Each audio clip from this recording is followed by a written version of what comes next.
That's fly. Oh, could you turn them down for me, please? Or put them on the back eye for me, because I'm about to start. I was going. That's okay, baby. That's all right. Oh, okay. Just turn them off. I'll be down for them in a sec.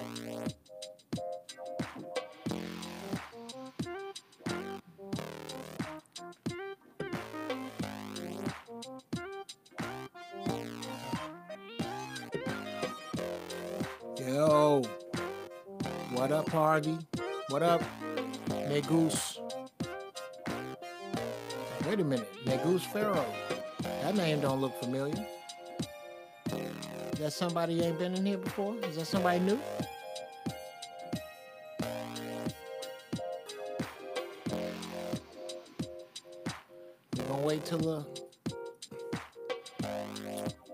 We're gonna wait till the congregation fill in. That's 4. Let y'all pile in.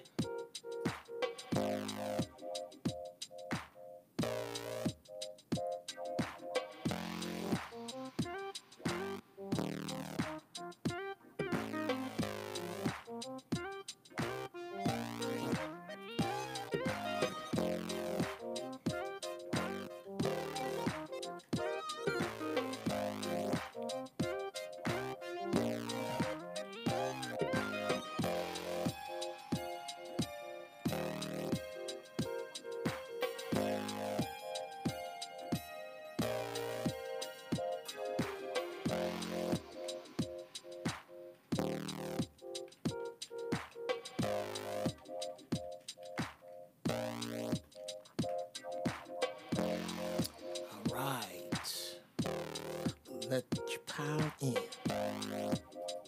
All right, good people. I'll tell you what I want you to do. Which we gonna go down this road too of this place I went tonight and what I noticed and watched and witnessed about American society.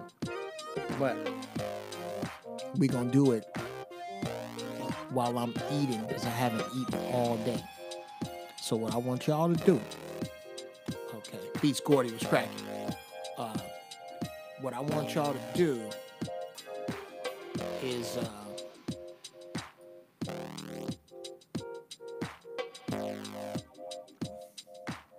I've been watching since the start. I be catching it late.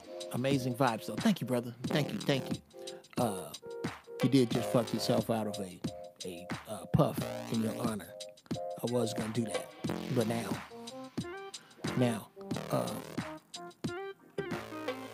y'all start putting stuff up for me here. I gotta bust downstairs real quick, and fix my plate, and I'm gonna be right back up here. All right.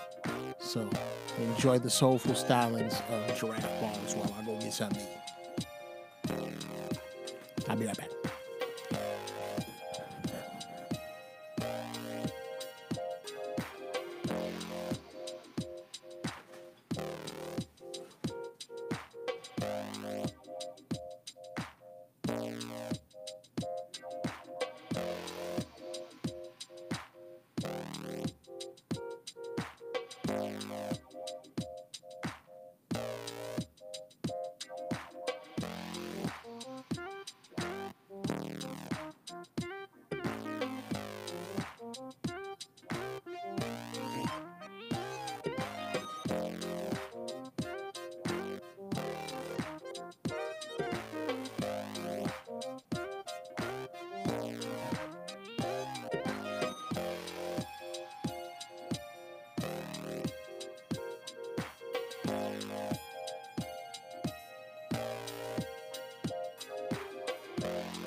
Right. What up, y'all? Oh, shit.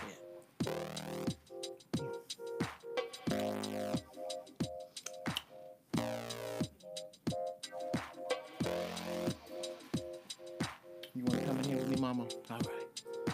Thank you, baby. That's all right. Hey, boo-bye. All right, y'all.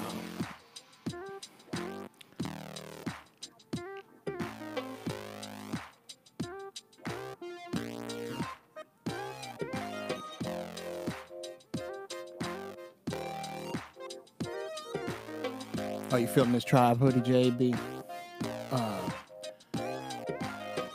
This is something that's been in my... What's up, Giles? Hey, y'all. Welcome to Giraffe Ballz. My schedule was thrown way off by this function. I'll see if I can send you the link. Oh, Steam Beats. That's hilarious, nigga. No, it's not Steam Beats. It's actually jackfruit, sun-dried tomatoes, cherry tomatoes, onion, garlic, cilantro, sauteed in a little grapeseed oil with some veggie noodles and some Crystal Geyser water.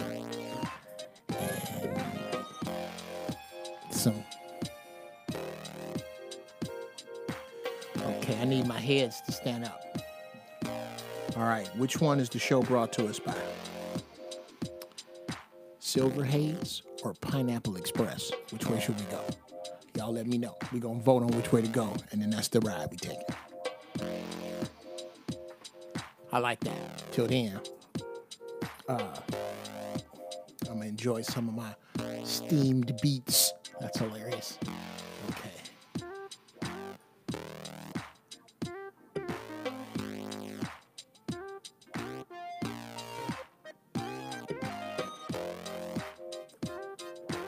How come the whole damn thing ain't playing? Oh. There we go.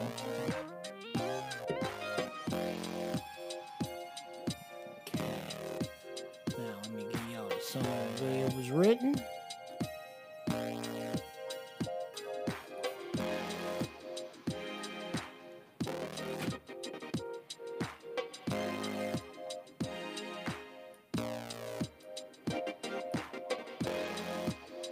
Good God. Okay, one more go around, then we gonna change it.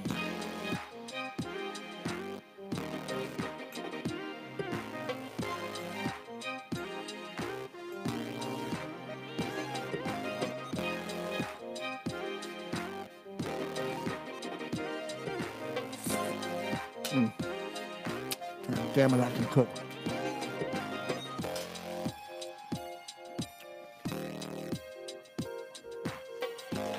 All right. I'm gonna do some chewing in here.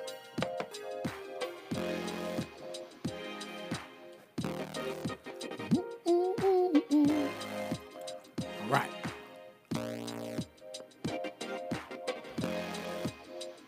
Okay.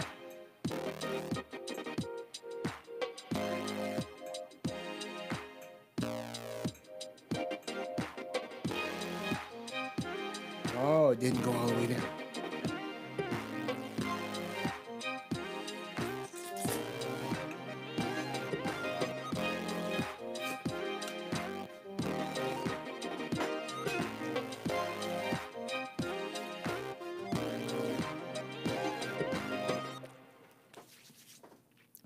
All right. Let's say, what's up, Dante? Just good. Okay. I got one pineapple and one silver haze. Uh-oh. 2 pineapples, 1 silver haze. Okay.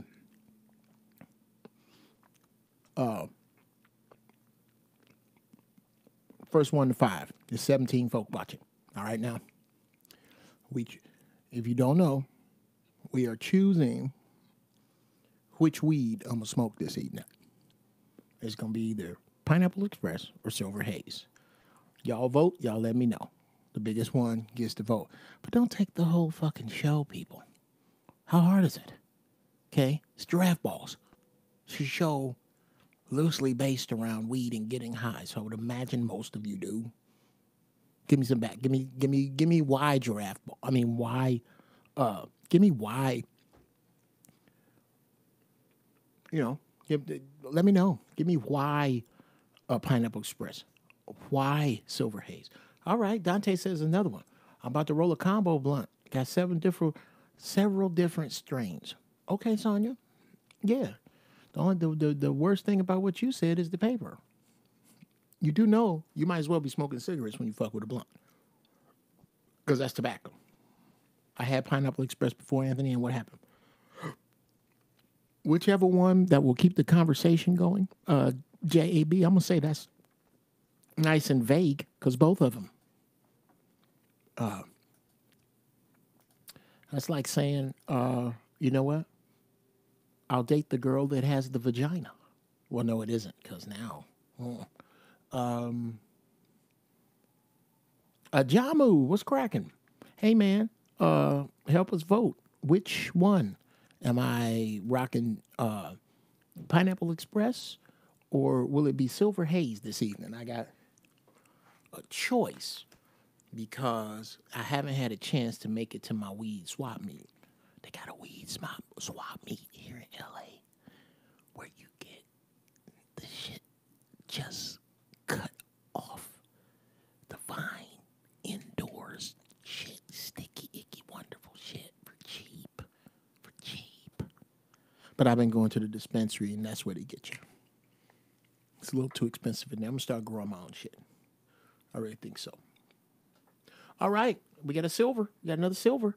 Okay. So far, it's a pineapple. Well, let me see what we got. We got 1, 2, 2.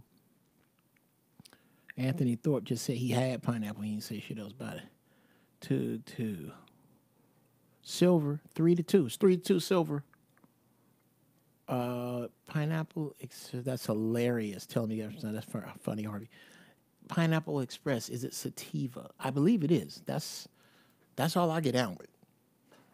That's all I get down with, really. Sativa, I don't fuck with that now. Indica, sativa hybrids really, but for what it gets, for what I've gotten from the creation end, ooh,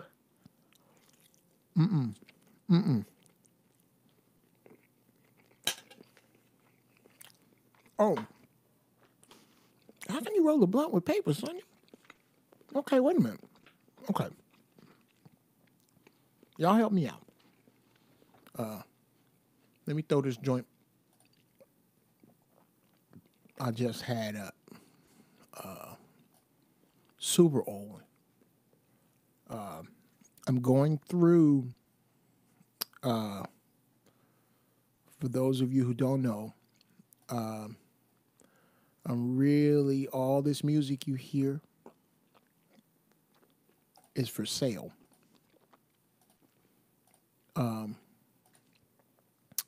It is all music that I have either produced before and never put out, or put out, got back because the license is up, and I'm about to put up a website for certain beats that you can just lease for cheap. But that's going to be a minute. That's down the road. So this one here is a joint that let me see.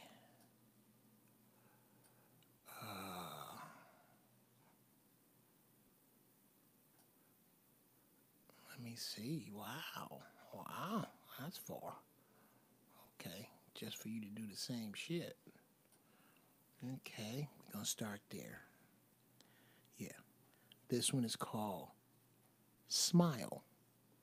I don't know why I named it that. Because it sounds like some old... Well, you tell me.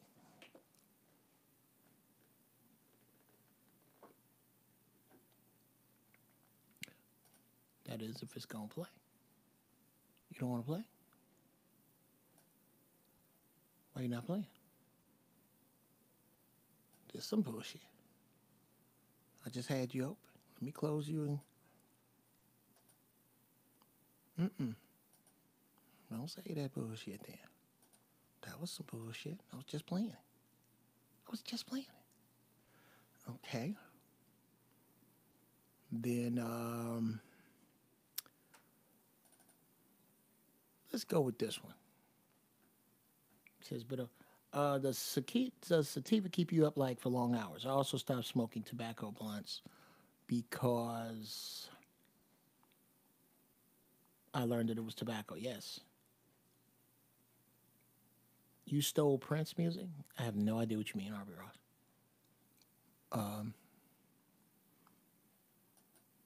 I'm not that good. You know how hard it is to spill Prince music? You know how good you got to be? Yeah, that's not me. I'm not that good.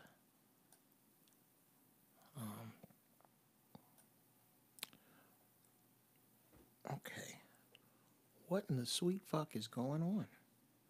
Am I touching something? Because... And it keeps popping back. Okay.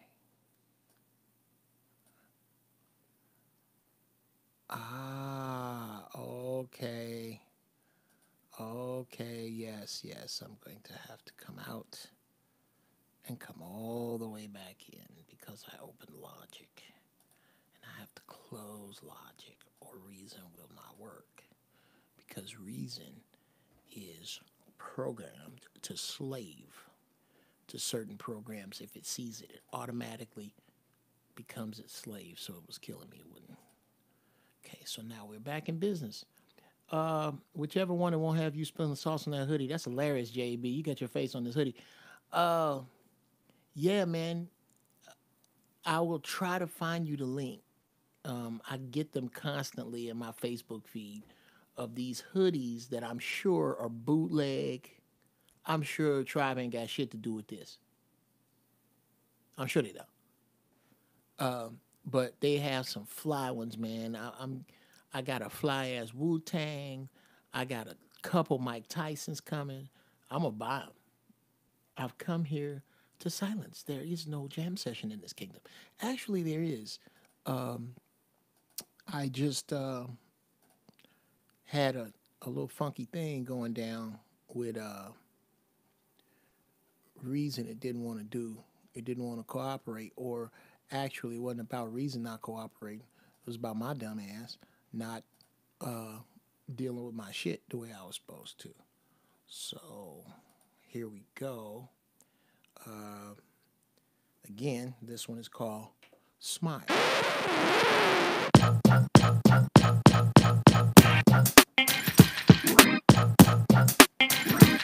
How's that?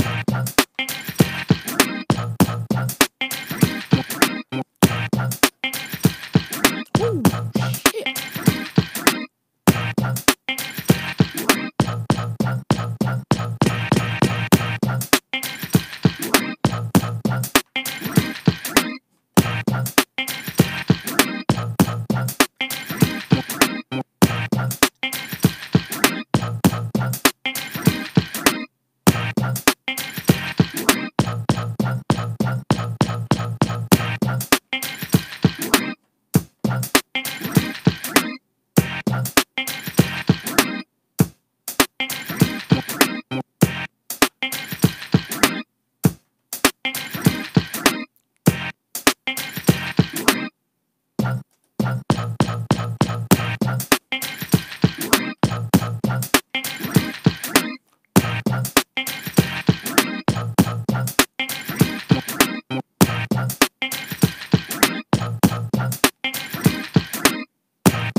Man, I tell you, I was so proud of myself.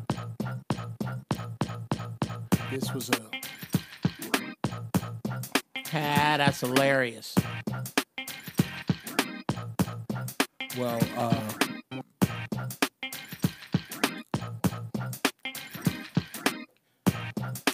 Prince is kind of an idol, but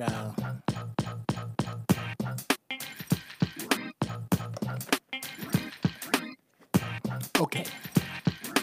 Is that spaghetti you are eating? No heart. Oh, well, sort of heart. It's veggie noodles with cherry tomatoes, sun-dried tomatoes, onion, garlic, and cilantro with a little seasoned salt, sauteed in grapeseed oil. Yeah. Oh, with jackfruit over it. Yeah. No meat. Y'all need to try some jackfruit. You need some recipes? Holla at me.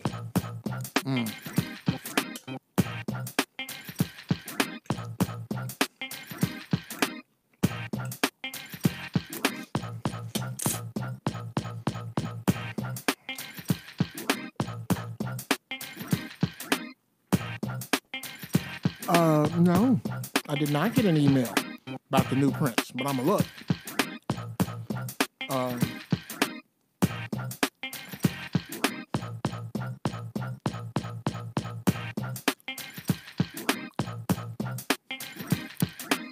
Yeah.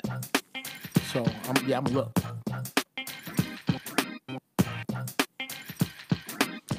Okay. Let's get the show started. We spent 35 minutes fucking around.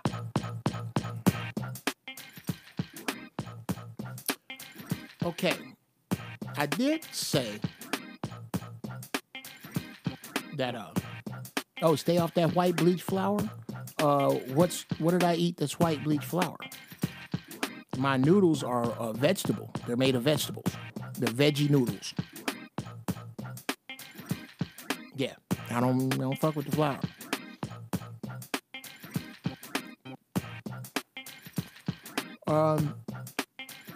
What did I want to discuss? Yes. Do I drink enhanced water? No, because I don't know what that is. So you're going to have to send me a link. I drink alkaline water, and I drink Crystal Geyser spring water.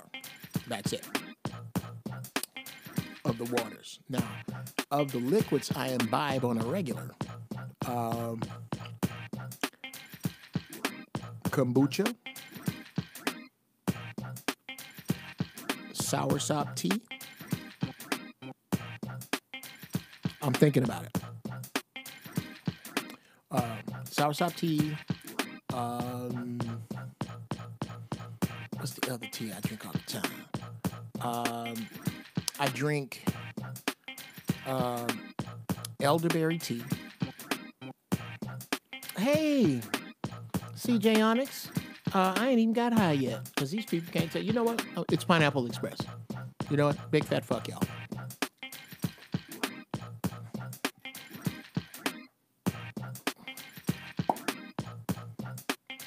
I don't know where you from, where you at, but can you smell that? Oh God. Show been on since about 11-ish, but not exactly because I cheated. I went downstairs and made me a plate, cleaned my bone real fast because I cooked this, but I got back home late because I was watching the upper middle class where my daughter goes to school. Oh, ginger honey citron tea. I don't know what citron is, but I'm with the ginger honey tea. Yeah, we're late because my daughter was in a play or in a program.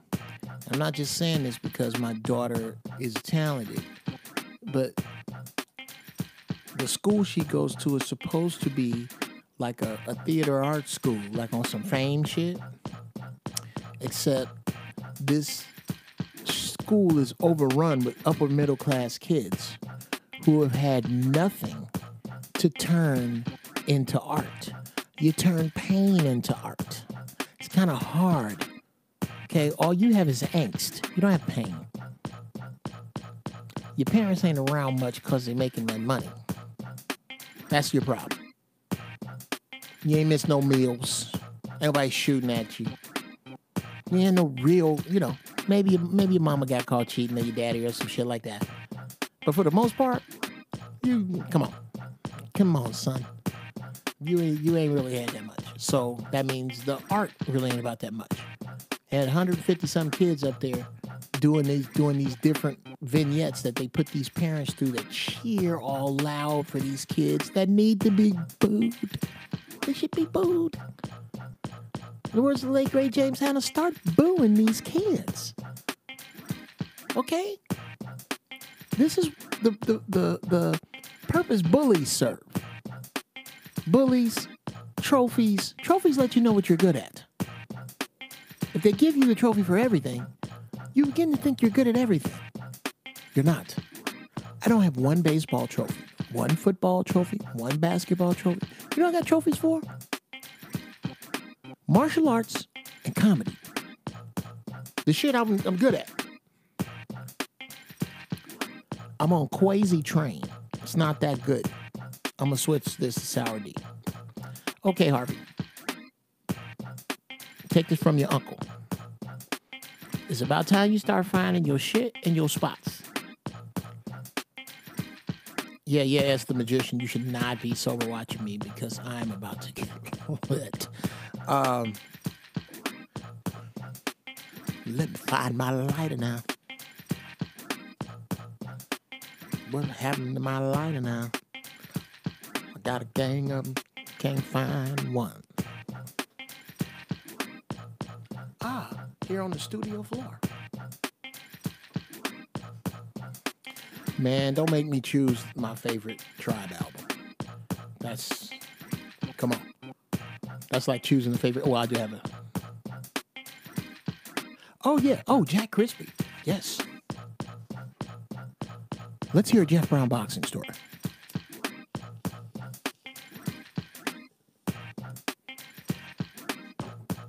Okay. If y'all don't mind, we're going to go down the road of how I learned how to fight.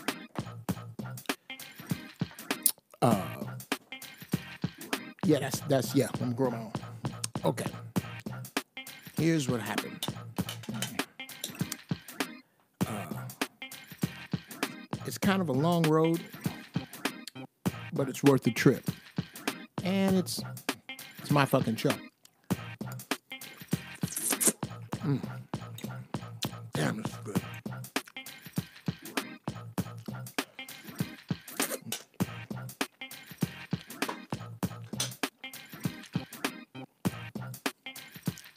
I'm going to do this with just, I'm going another direction entirely.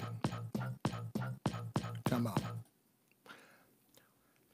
We're going a whole different direction with this one. We can go here.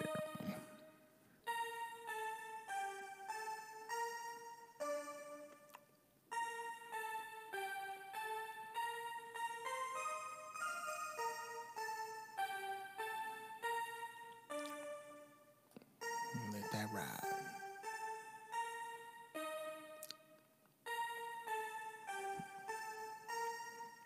Let it loose in a second.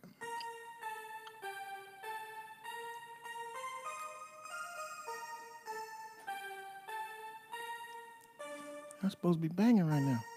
What the fuck is that?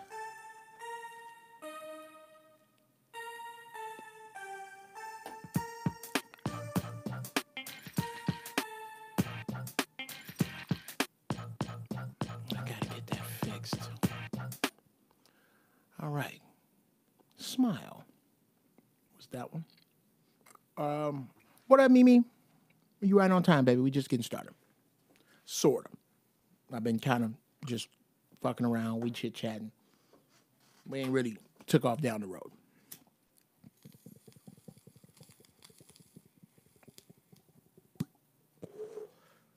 Oh, that's good.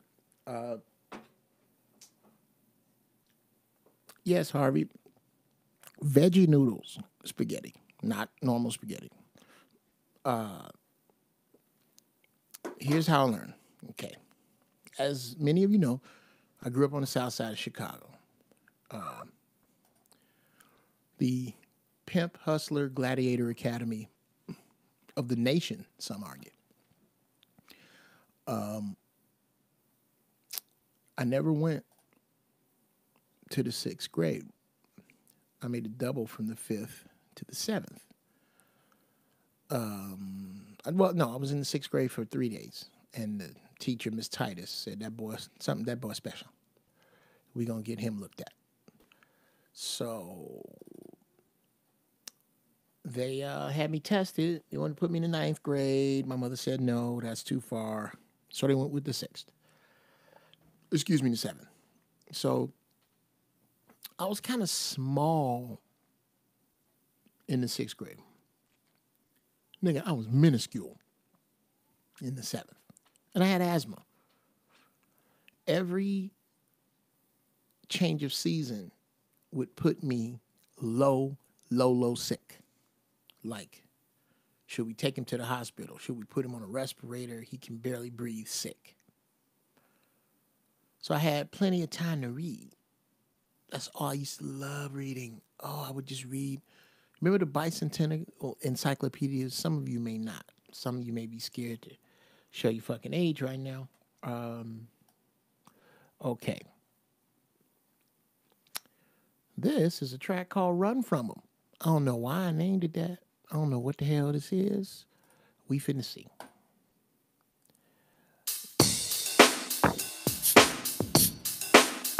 Well, I like the drums.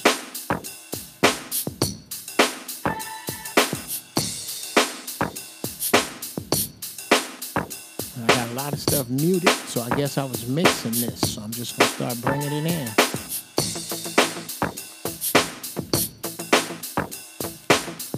I still don't remember this.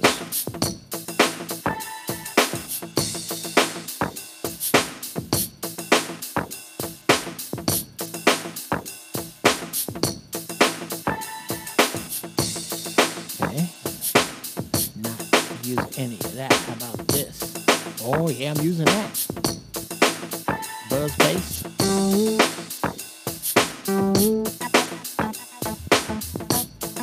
Oh, I remember it now.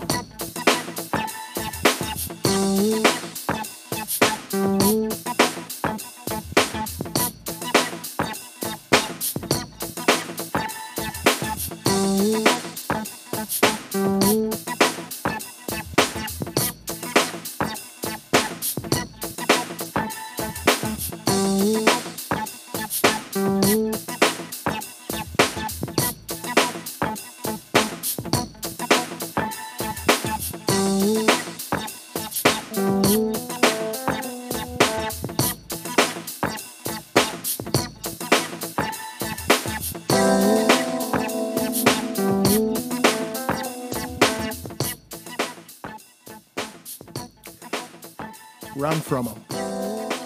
How apropos when I start telling you my fight story. Okay. Yeah, Encyclopedia Britannica was the shit. Yeah, my mom used to work there. So she got me the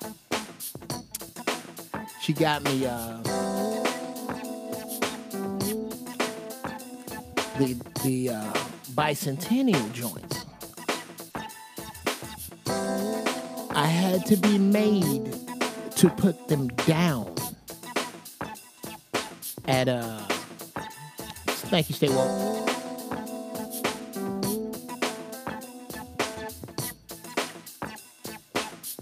I had to be made to put them down at I think it was L. I read from A to L. Nonstop. I started at A, I started at Aardvark, and I kept going. So, and I would read anything, because I had plenty of time. I used to miss 2 weeks of school, have them send my homework, ace all the homework, come back and ace the tests. Because I just love, you ain't going to pop quiz me. Okay. We're supposed to study chapters 4 and 5. Well, you know what? I'm going to read chapter 3 so I can ramp into 4 and 5. And then just for shits and grins, I'm going to read 6 and 7. I was that kid. I was it. You forgot the homework. That was me. And little. And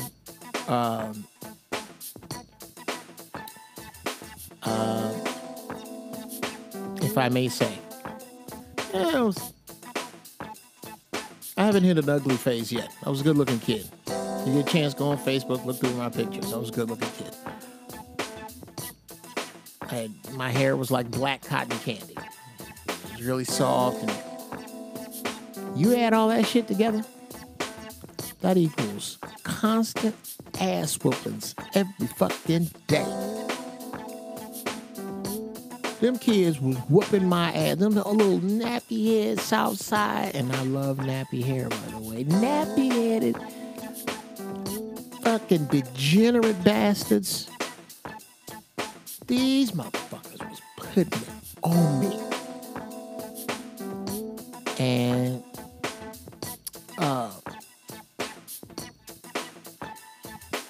my father, my natural father, lived on the South Side with 6 brothers.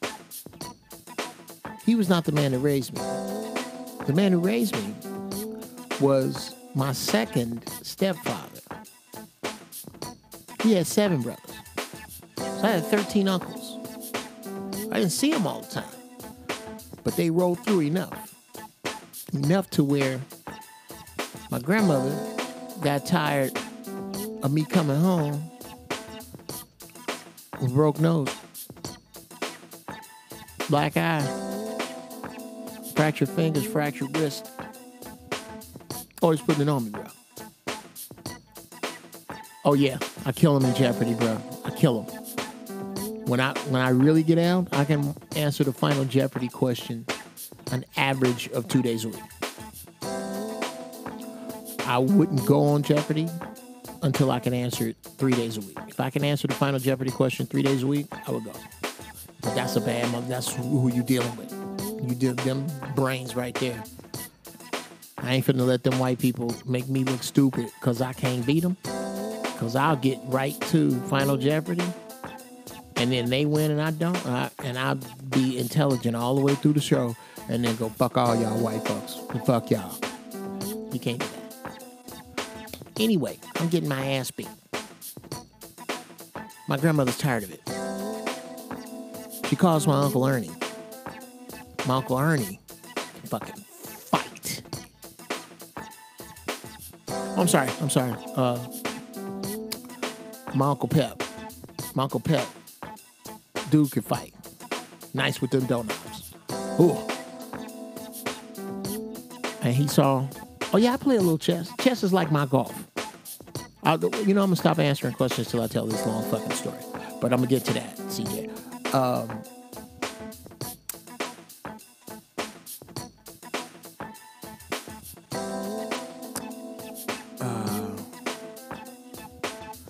Wow, the Emancipation Proclamation. That's dope. Dig it. Is this level good with the music? Anyway, yeah, my Uncle Pep. My grandmother calls him. He looks at my eye, he looks at her, he said, okay, what time do you get out of school? I told him. 2:30. He said, okay. I want you to stand right by the door. Come down the steps and don't move. Stay in the front of the school. I said, okay. I did what he said. And wouldn't you know it, same dude was whooping my ass. Cat named Keith Winding. Shout out to Keith Winding if he's out there. My Uncle Pep is at the car. And right when he see Keith coming out the door, he see Keith look at me and Keith look at him. And that jungle logic, he said, that's him, ain't it? Said, yeah. So Keith tries to get past my Uncle Pep. He said, you stop. And my Uncle Pep about 15. He said, stop. Who is the hardest niggas you run with? These niggas was Sean Sproul and Big Petey.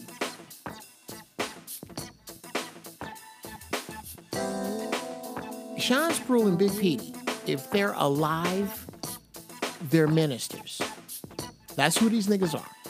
They're either, you know how niggas is horrible murderers and killers and turn preachers? They're either ministers,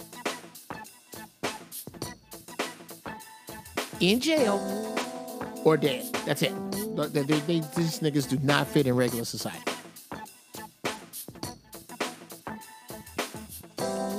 He points out Big Petey and Sean. Sean, and I'm talking, okay, Big Petey, they call him Big Petey because he was taller than the principal. He's about 6'2" and a half, 215, 7th grade. Big motherfucker, that big. Sean was not bad, was not big. He was just horrible. If something was missing, Sean stole it. Why are you looking at my hand? I apologize for that. I have no idea how long you've been looking at my hand and listening to what the fuck I'm saying. I see that now, Jack Crispy. I don't know what the fuck. That's what I get for just looking here and not looking up there at the big monitor. I have a huge fucking monitor. There's a big two of them. I have 2 huge monitors. I'm not looking up. I'm just in this story for you guys. That's how deep I am in this fucking story. Anyway. Shit. Anyway. I go. He goes, who's the toughest motherfucker? So you pick out Sean and Big Petey. So Big Petey turn around. So what you want, man? Nigga, you want some? And he starts up on him. And pow. My Uncle Pep hits dude, drops his ass. Sean tries to come from the other side. Pep spins and catches him right in the nose with an elbow. These 2 cats is down. It's over. It's over. Now Pep came with his boy.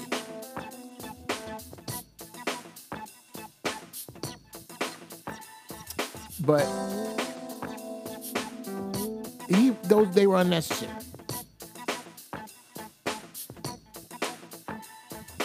He told Keith, he said, now you see that? Them the two toughest niggas you know, and I ain't had no problem with that. Put your hands on my nephew again.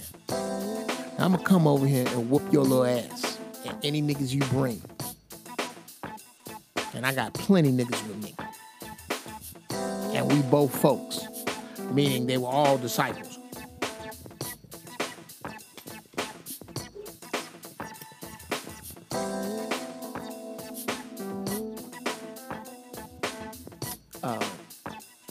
So I get in the car.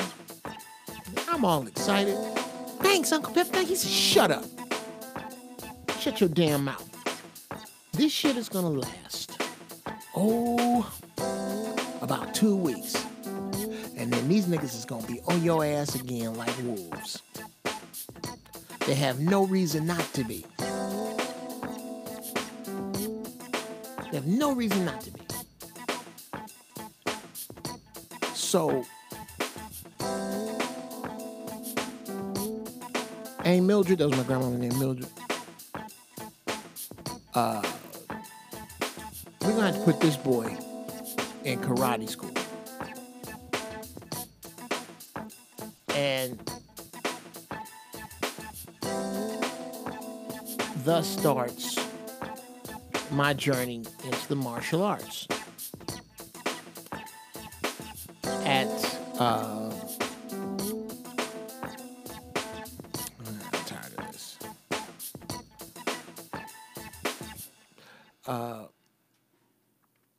So I started the martial arts. And for me, again, I'm a reader. I'm a seeker of knowledge. If you can make it make sense to me, if I can break it down logically, in the words of Will Smith, if you put flying the space shuttle in the book, I could do it. I believe the same thing. And once I was given a sheet to read on stances and where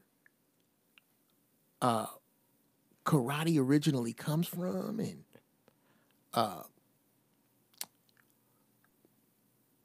what each stance meant, what animal it was after, and I could read some shit, nigga, it was over. It was over.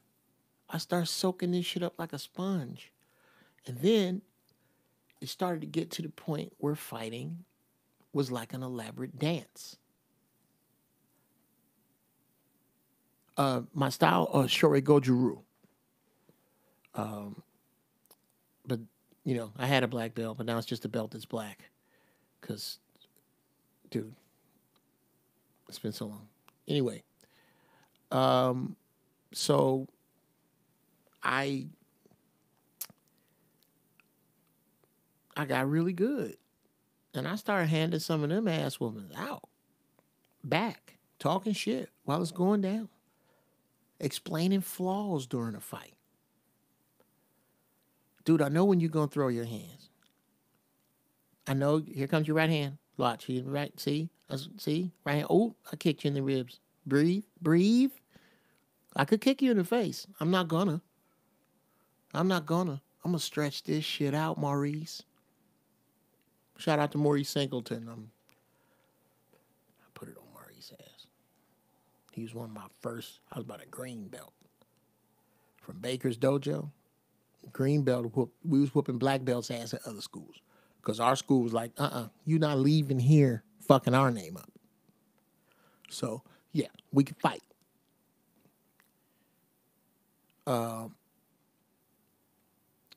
Enter or cut to at 17, enlisting into the United States Marines. That in itself is another story that I will share with you at another time when we talk about another subject. Oh, I don't even know what this is.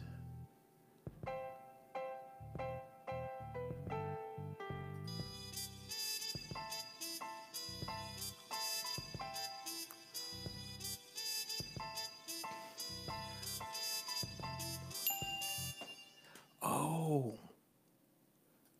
Yeah, all the drums are missing to that. I gotta put all new drums in there.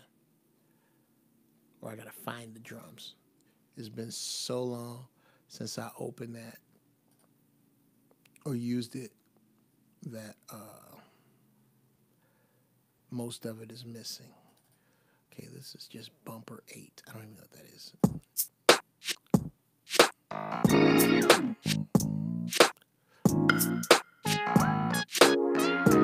Yeah, we'll fuck with this.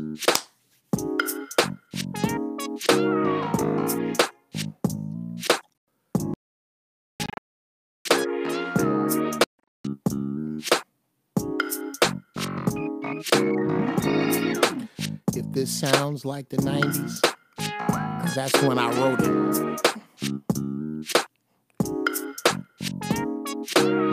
I think I wrote this in Reason 2.5.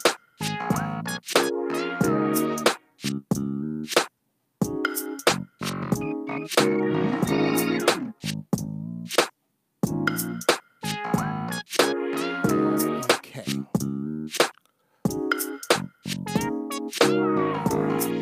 Oh, that's right. Okay. Let me,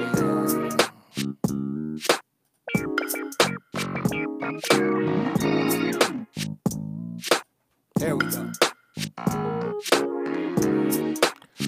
Right. Yes, this was. Oh, Shaolin Kempo Tiger Style. Yes, sir. That's my.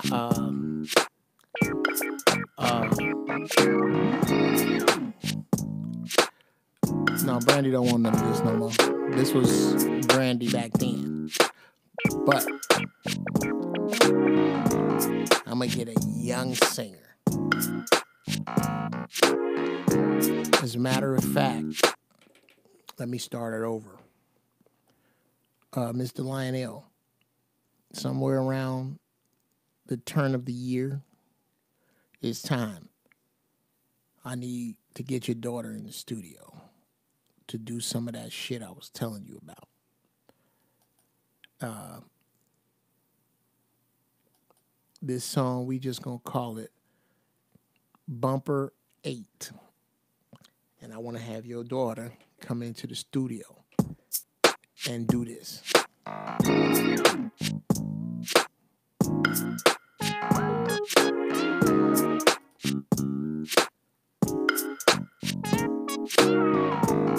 I need you to trust me. This sound is about to come back around. And when it does, I want to be right there. And I'm telling y'all, ladies and gentlemen, my friend Evan Lionel, when I tell you his daughter can sing, she gonna kill this. Y'all not ready. But anyway.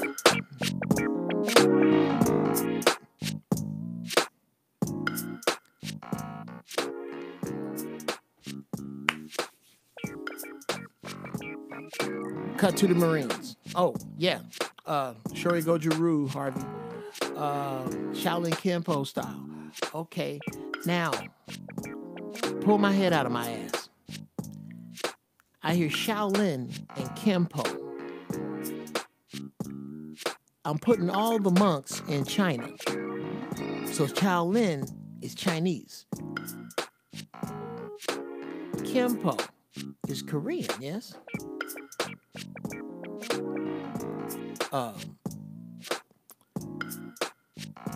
Because I got a kung fu story for your ass. Ray Poetry, do you believe you would have endeavored into MMA if it were more prominent back in your day? I might have, but I was running with my hair on fire, Ray. I wasn't focused on shit. I wasn't. I was tested with a genius level IQ at 11 years old. I had the cube for Hawaii and Japan. Okay. Yeah. Formal styles. Japanese styles are very formal. Hawaiian styles are very formal.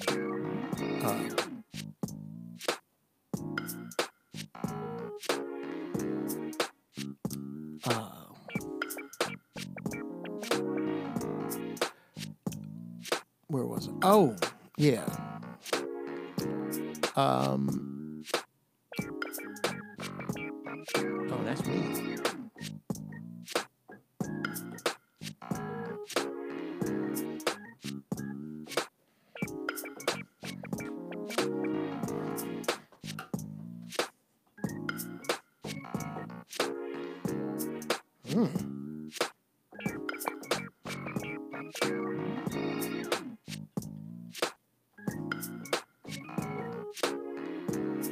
Okay. I'm going to talk and produce a little bit.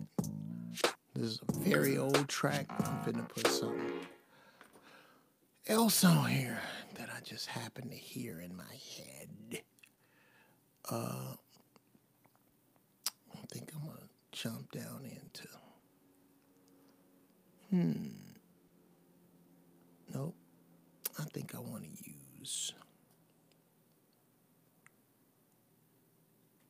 I got to figure out how to make my screen part of the feed so you guys can see what I'm doing.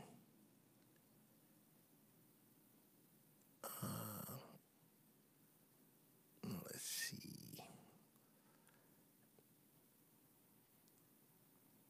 Radical piano? No, that's not what I want. I want Arturian. Yes. Let me see. Do I want... Yeah, I want something that's... Nope. Mini V3. Yeah. That's what I want.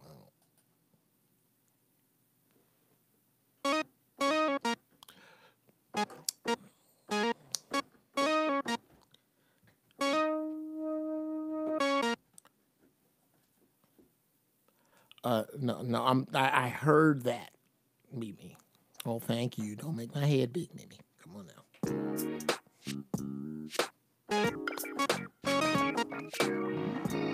Okay, now you play around.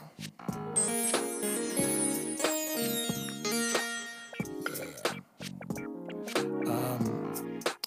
So cut to.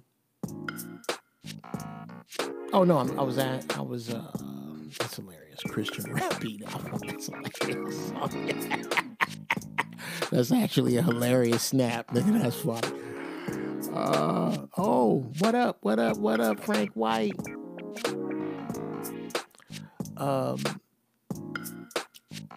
don't know that this is for sale because... Oh, yeah, let me finish Ray, and I'm going to go to that. Do you believe you would have endeavored into the MMA if it were more prominent? I don't know. Because ooh, I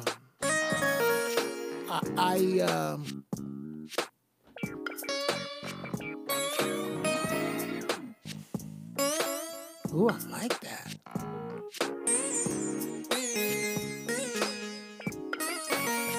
Oh man, I gotta play with this later. No, I'm finna do that right now. But I gotta get rid of this rain.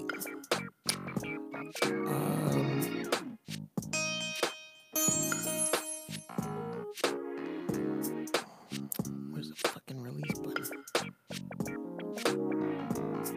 Okay, that's not it. Yeah, this ain't fair to y'all. I'll do this later. It's fucking boring watching this. Or I feel like I'm boring the shit out of you guys when you watch me produce. because I fiddle and fuddle, and it takes time, but it happens. So I don't know, bro. I was so scattered because, and I hate to talk about it. I'm just going to lay it out to y'all. I hate it. I don't hate the fact that it's true.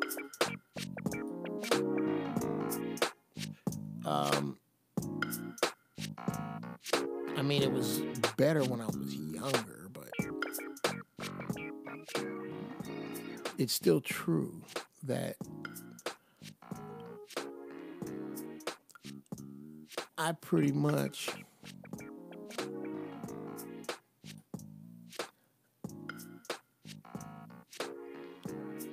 anything that I do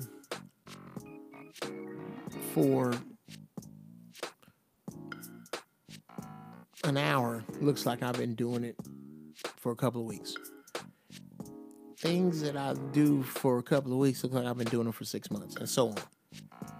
I just kind of pick up shit quick. And I understand shit from a different perspective, and I used to run from it because I know I'm fairly smart.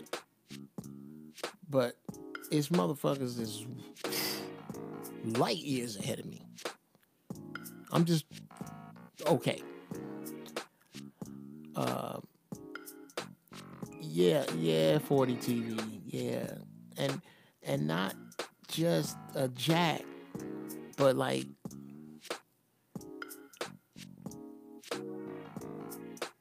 the fact, you know, I mean, if I could only, not too many interests, 40, I can produce on this level, and I write comedy on a high level. And I write television on a high level. And those who have seen me act in plays say I act on a high level. I'm not so sold on the acting. I write, my aptitude is high in a lot of shit. So it's like, what do you ignore? What do you ignore? And it sounds, and I hate it because it sounds arrogant, but it only extends itself to the shit I'm good at, too. I'm very well aware of the shit I'm not good at. I haven't played 10 games of organized basketball in my entire life. If you are ever anywhere near a basketball court and I'm there, do not pick me. I am going to fuck up the myth about black people. I am terrible at basketball. I used to shoot pool pretty good. And then once I start getting at it, I start getting really good at it. And then I had other shit. I'm like, man, but I really like music. And I really... So in my older age, being 53, I have decided on the things that I'm... Chess, music, hot rods. And I like fly clothes. But when you get to a certain age, you just don't have time to bullshit. I don't have time in the third quarter. And I eat as healthy as I can. And I'm drinking, and smoking weed, and taking herbs. And nigga, I'm out in front of this shit. I'm drinking soursop tea and elderberry tea and cleansing with bentonite clay and leaving meat alone and dairy and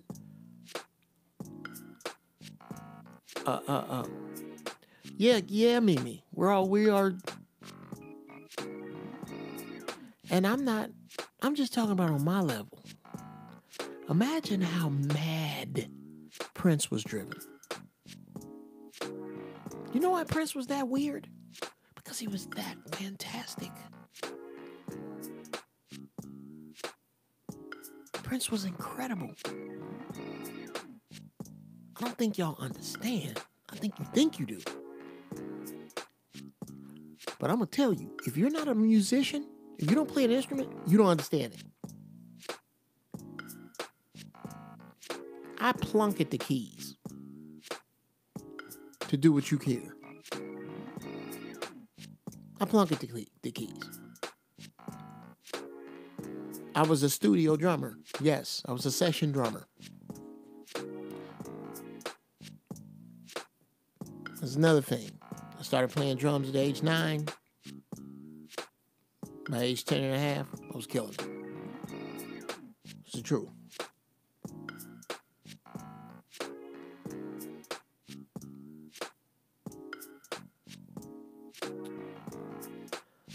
What's up, Anthony? Where'd you go? Wow.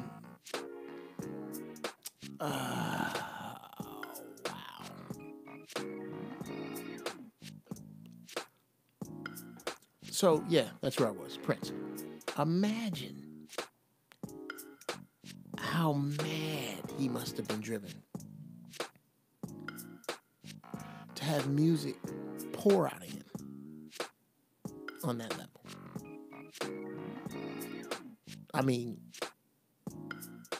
to just have it and not just pour out of him. Not just pour out of him. He could fully articulate what he meant. Imagine trying to learn how to speak a language. That's kind of what's happening to me.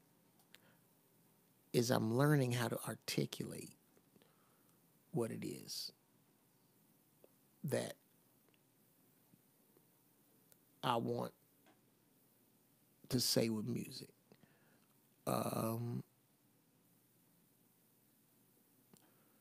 As a matter of fact, here, I think I did okay. This was before he passed away.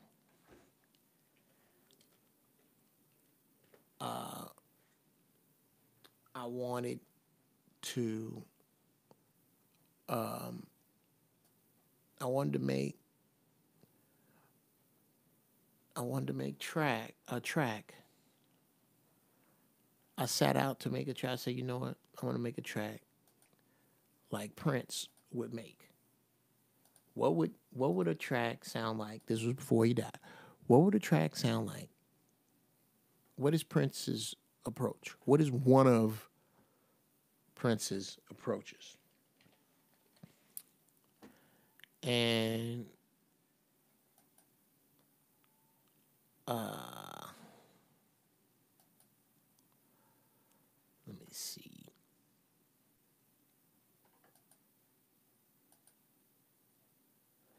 Yeah, that's what I thought.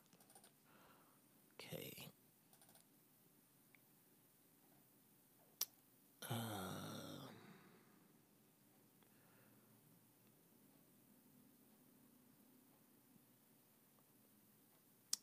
I think this one is it.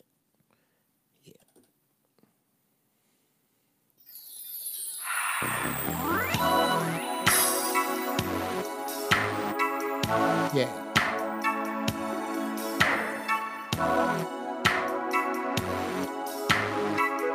Now, this is me basically copying Prince. If somebody asked me to make a Prince track, this is what I would do.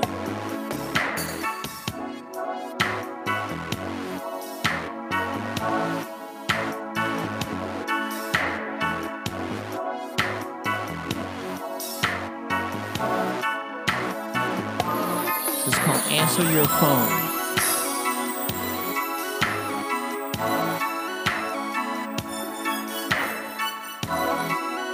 Now, this is playing, this is what played in my head.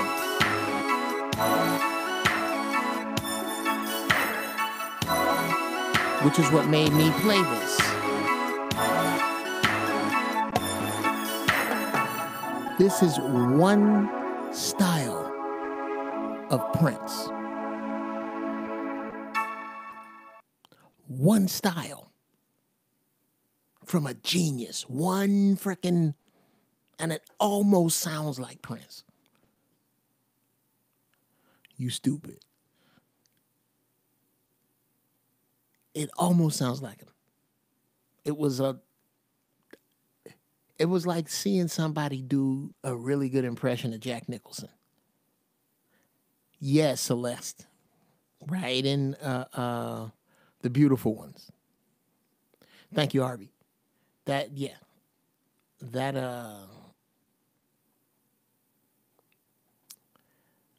that was kind of where I was aiming. Like, let me do something that's like real 80s Prince. That's what I came up with.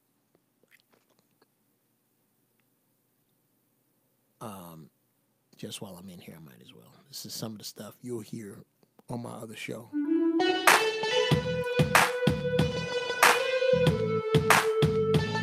What's up, Ahmad?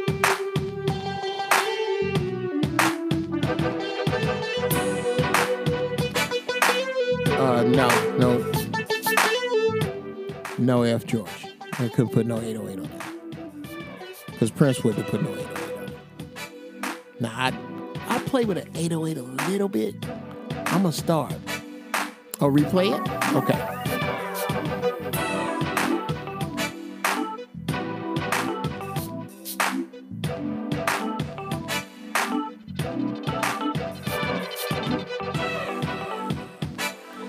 That's called Run the Way. See, this is why I fucking hate. Oh, shit. God damn it. I hate that. iTunes does that. Is for some reason, I gotta find the settings because it pops over and just starts playing the other shit in my iTunes library, which is huge. I have a huge iTunes. I have about 25,000 songs. And it just starts playing shit. And I didn't tell it to play that shit. I'm over here. I wanted to play that. There you go. So I have to have the button right on quit. Oh, let me figure. I gotta finish eating.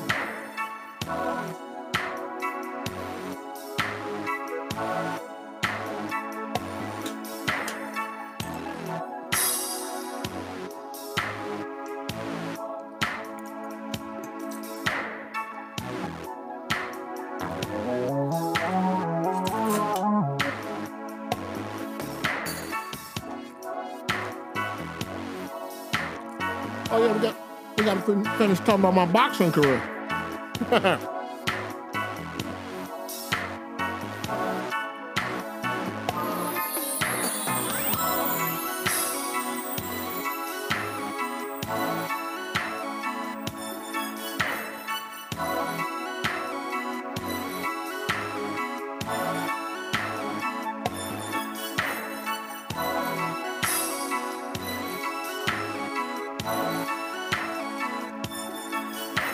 I'm sorry, please answer your phone. Answer your phone.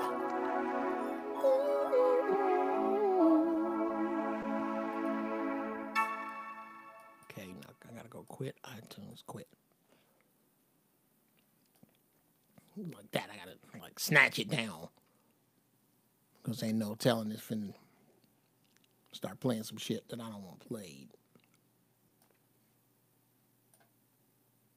Oh, you know, yes. I need to blaze the bong. You are so right.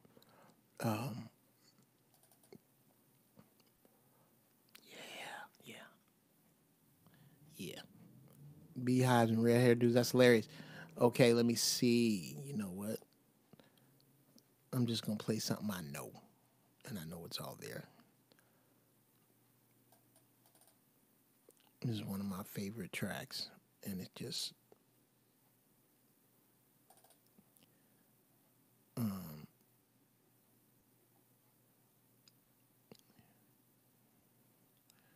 Oh no, I gotta put it back. Fuck me. Never mind. I'm just gonna throw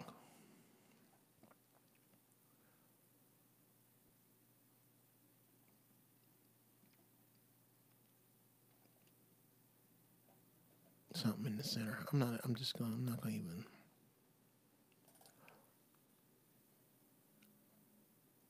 I don't even know what this is called. Marley Girl.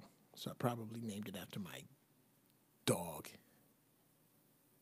Yeah, I did.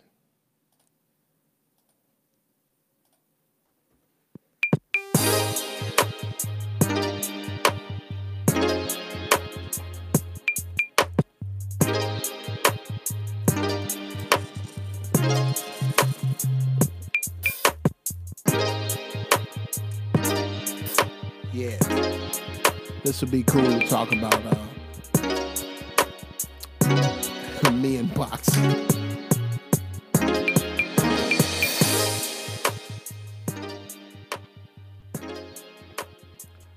Okay, yeah. You know what? I had some Pineapple Express already. I'm going to mix it with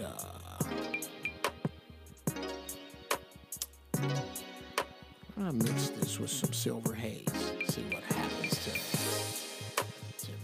See what happened to me. Let me find out. See what happened to me. Well, I'm about to, y'all. Okay, yeah, everybody. Here's a toast to us all.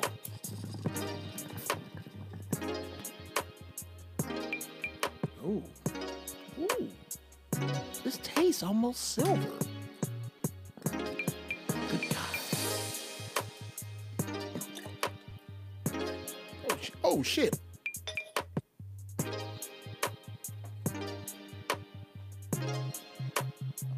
Oh shit. Water's bad. Water in the studio is bad. I'll be right back.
This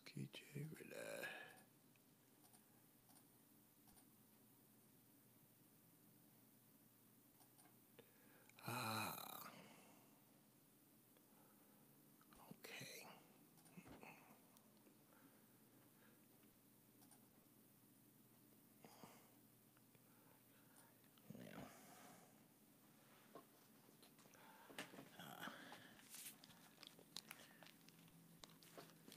Yeah. All right.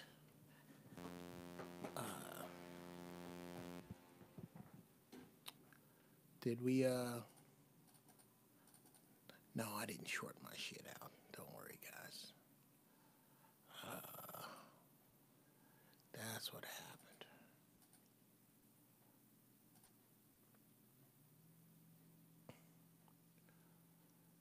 Okay.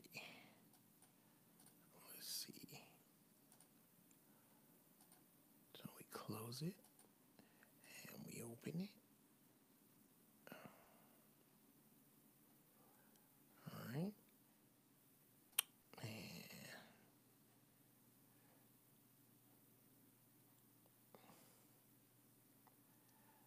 I would have panicked and ran off camera. That's hilarious, though, man. I got to give a fuck to do that. I don't, man. Dude, I'm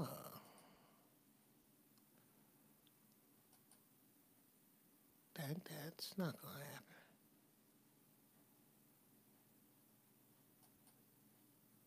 Oh, man.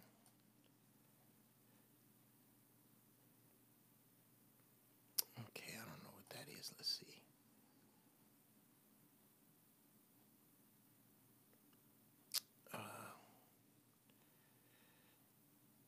I'm not going to make y'all wait for that. Put your music in its own playlist. Dumbass. How about, you know what? Thanks, Giles.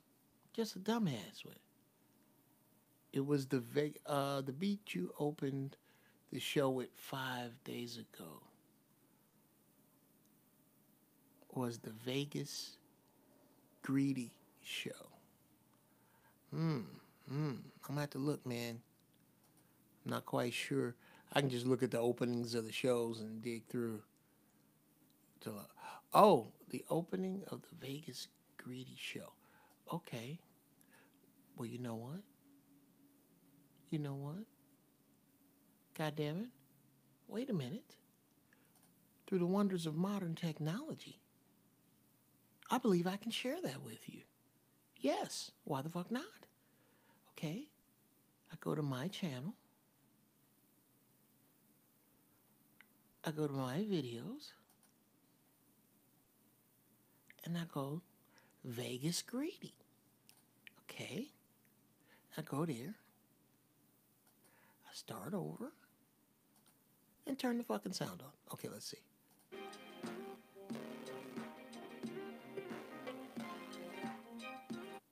Okay, are you talking about... I don't know if you get to do this at work. I'm at work right now. Okay.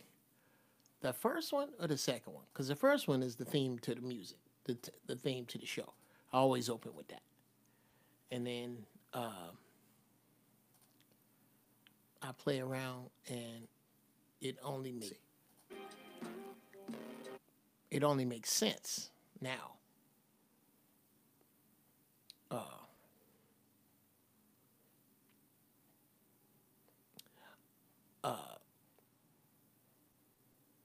The one where I had on the mask. Okay. You know what? I'm going to keep digging. I'm flattered, y'all. Thank you. The one where I had on the mask.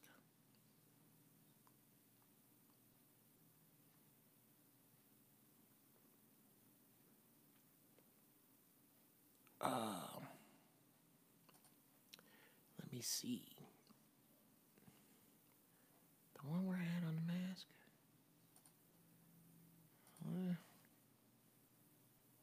I think that was a daytime joint.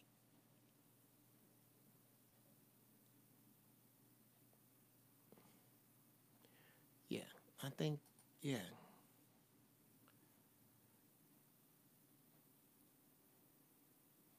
Okay.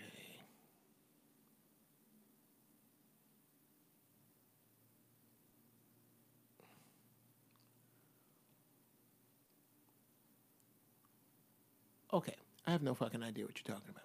So here's what's going to happen. You send me a clip or you send me a link. I'll look at it and then I'll tell you what that is. I'll play it if you want to play it. But, bro, I have no idea. I don't know. Nigga, I'm high. Nigga, I'm high. Okay? Oh, I just played it? Okay, thank you. Okay, good. Because I'm going to need y'all to respect the fact that I am getting very high. Do we have any jazz and R&B music nerds in the chat? I know, because I am one, Celeste. Throw a nerd question up. Oh,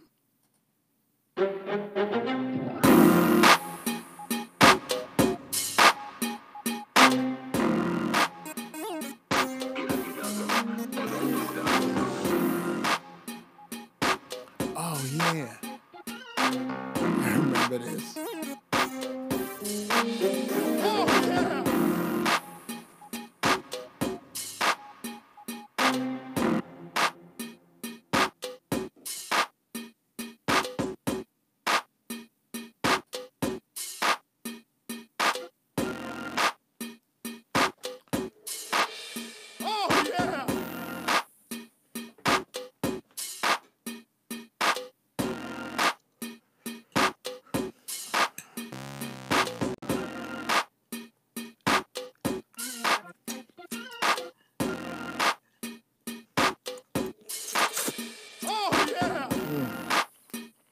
love some cold spaghetti.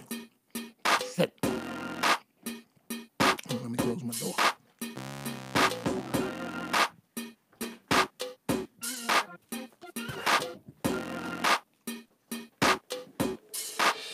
Oh, yeah!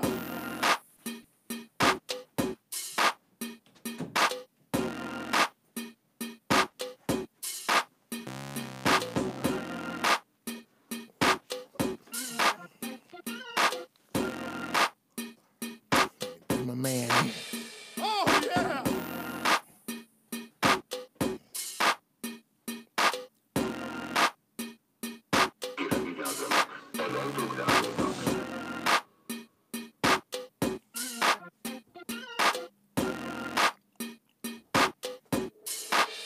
Oh, yeah! Check. Okay. Now.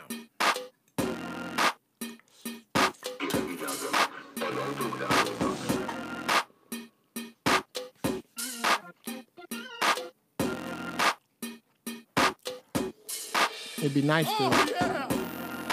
Oh, well, Celeste. We talk about anything. I'm only talking about my music because I sell it. So anything you want to talk about, you kick it off. You kick the ball in here. Oh, yeah. And we'll, yeah.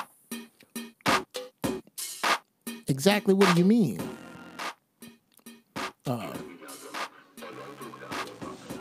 If there's something you love to talk, yeah, I love it.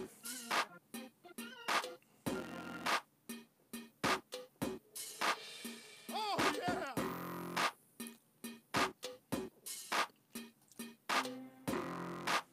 Yeah.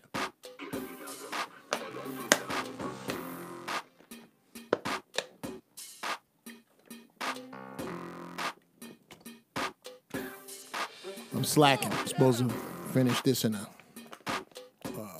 day.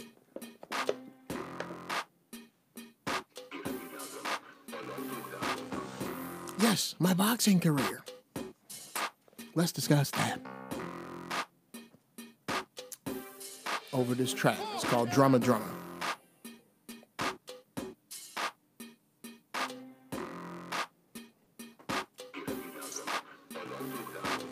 Okay.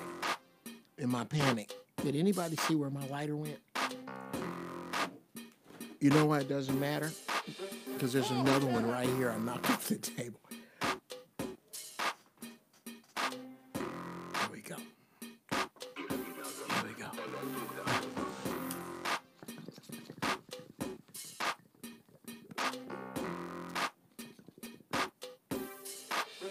Oh, yeah.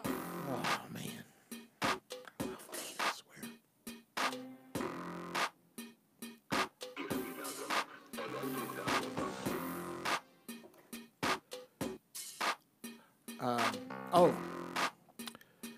An aggressor only respects equal or greater aggression.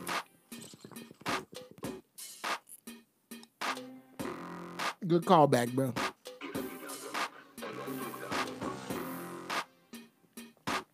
I had to learn that the hard way. And I'll get to that after this. Let me just get boxing out of the way. Somebody asked me about boxing. I took up boxing after I got out of Marine Corps boot camp. When I got stationed out here, I started boxing on the base. Pretty soon, because of my footwork and kind of knowing how to use my hands already, I took to it really well because I knew about boxing and what the punches were. But they call it a sweet science for something.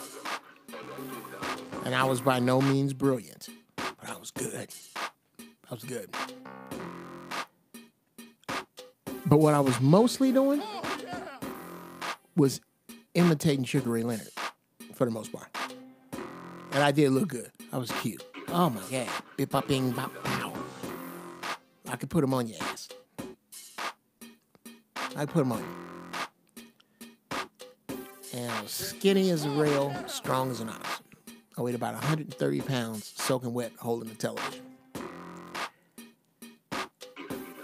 But I could bench press 230, right around 230. And I couldn't gain weight. I stopped putting more weights on the bar because I could feel my bones creaking. I was just fucking monkey strong. And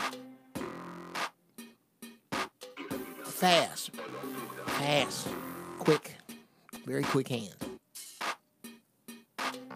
And I was walking through niggas until Corporal Isidro Pedrosa shows up. Shout out to Corporal Pedrosa. Corporal Pedrosa was a boxer since he was about 7 and could fight his ass off. And I got in there. Oh, lean fighting machine. Yeah, back then, yeah. That was, nigga, 1984.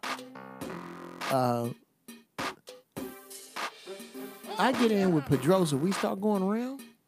And I am... If you saw it, you would swear I was going to win. Because I was so pretty. Because he was, like, very methodical. And he would plod forward. And, you know, he did the right shit. He would cut the ring off. And, would try to get me caught up in the ropes so he could brawl with me. And I wasn't having it. Oh, I was floating all around his ass. Till he finally did get me in one corner. And he goes, I know what you're doing, Sugar Ray. Nigga, a little pee-pee came out. Because that's exactly what I was doing.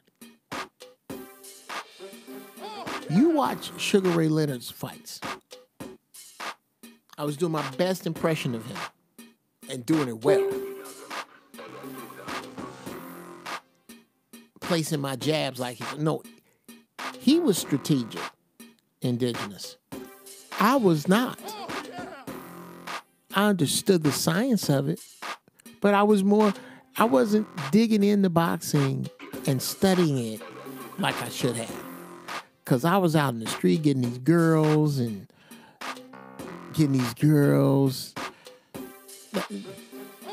Nigga, I was horrible. I was 19. Give a shit. So,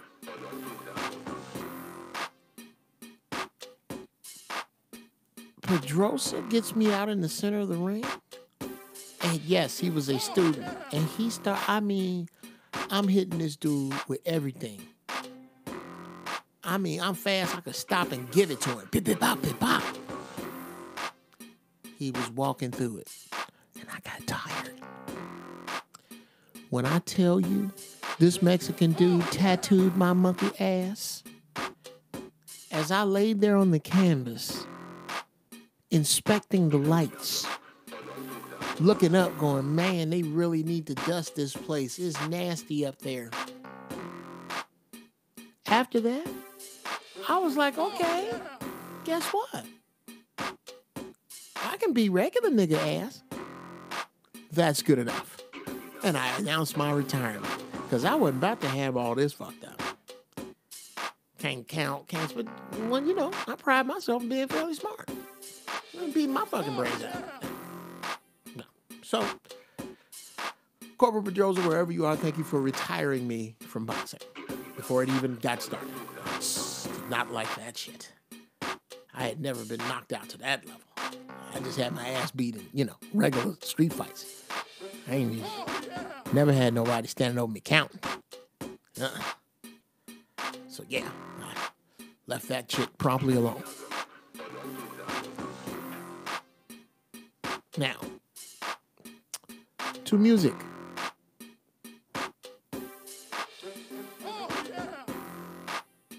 I love the loneliest monk. George Benson, Jonathan Butler, Rochelle Farrell, Ella Fitzgerald. Oh, yes, ma'am, Mimi. All in my lane. All in my lane. I wish I was... I will... You know what? Thank you. Thank you.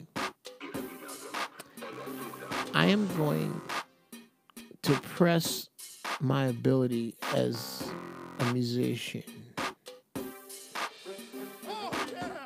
to much further than 8-bar loops.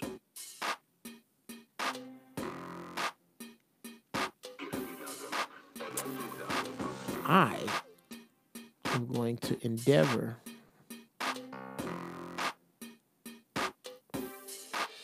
to be able to play every song on the Rochelle Forever album. I want to be that good. Thank you, Mimi. Thank you. That's my goal. I'm shooting it. Like, at this point, all my hobbies have to potentially make me money and be what I want to do. I don't have time to golf because I'm not going to get on the seniors tour. So I'm not making time for that. I go to the gun range because I will bust caps in a motherfucker ass. And I am already a Marine. I like to keep my shit sharp. Fool your ass on up in here if you want to. But I don't have time to be bringing on no new hobbies, nigga. All hobbies must point to paper. This one could. Like some serious paper, hopefully.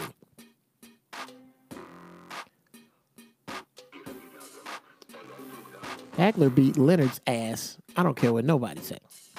Well, Cedric, you are in the minority in here.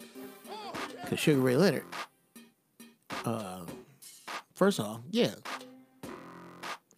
I ain't never told nobody to watch their mouth in here before. But young man, I'm going to show you why in a minute you are going to have to watch your mouth when you come in here putting it on Sugar Ray Leonard. I'm not going to have it in here. I will not, sir, have you in here talking no shit about Sugar Ray Leonard. Oh, no, sir. That's not going to happen. And I'm going to tell you why in a minute. Yes, I'm see if I can pull this off.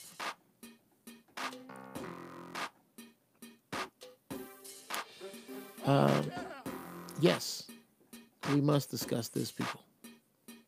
I believe that there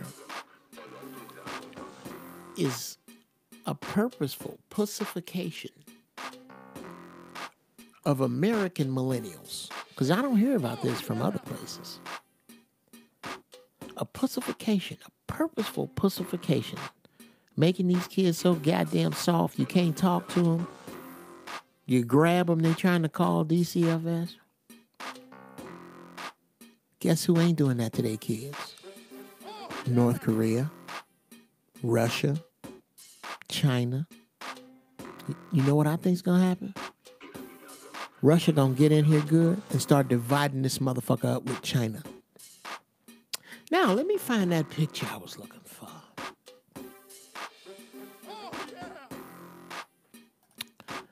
Your photos.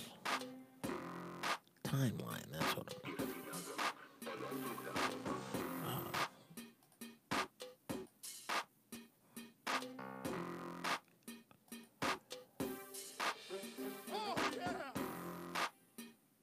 Was it September?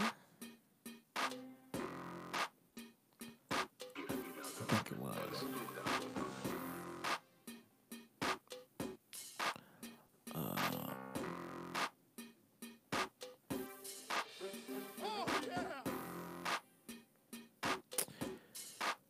Yes. I'll find it right here.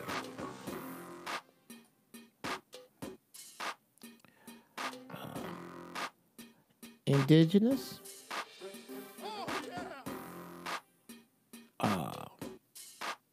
You need to watch your mouth too. I didn't ever think I would say that to you either. With both of y'all, I'm gonna make y'all stand out in the goddamn hallway. I love Marvin Hagler.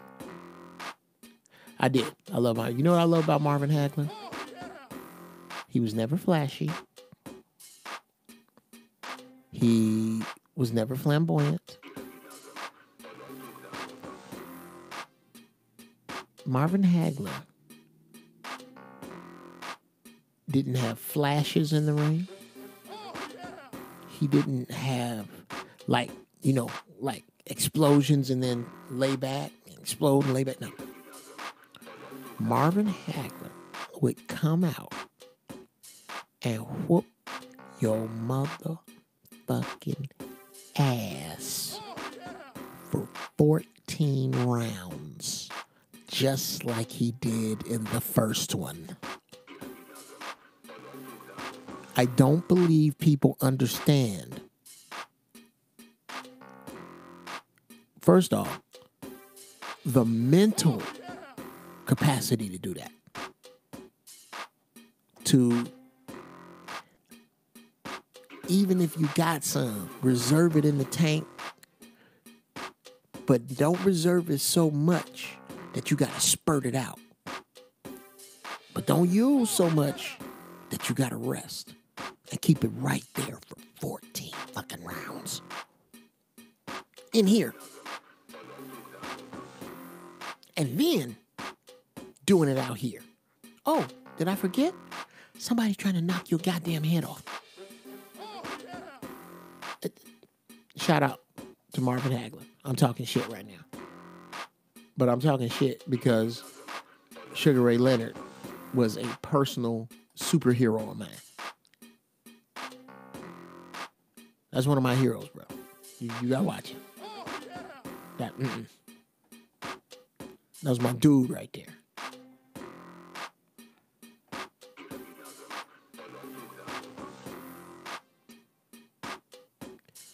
I've always, because, I was a martial artist, and he, Sugar Ray, and he was smaller and quick and used his head. He was handsome. Like, shit. Somebody need to be honest with me. Is that my dad? So, no, I'm just kidding y'all, because I look exactly like my father. Jesus Christ. Very little of me looks like my mother at all. Where the fuck is my picture of Sugar Ray, you motherfuckers?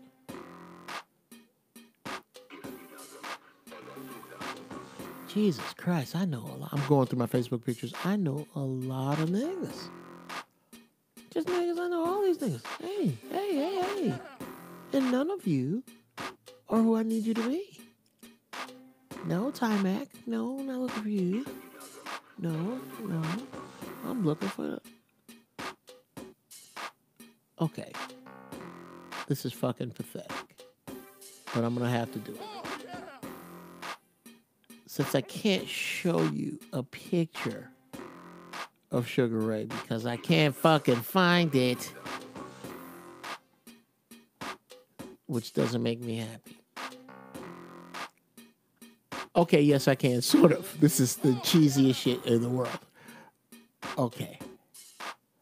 Let me see. I'm going to put it there, and then I'm going to take the camera and see if I can.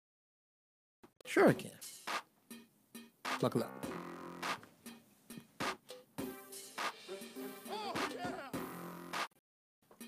Okay.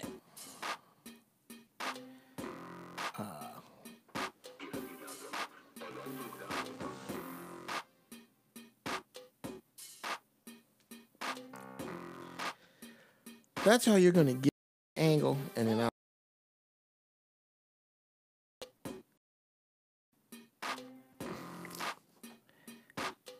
The dude in the red shirt is my cousin. The dude in the middle is me. The dude to the left of me is DL. And you see that little sliver? That little sliver right there?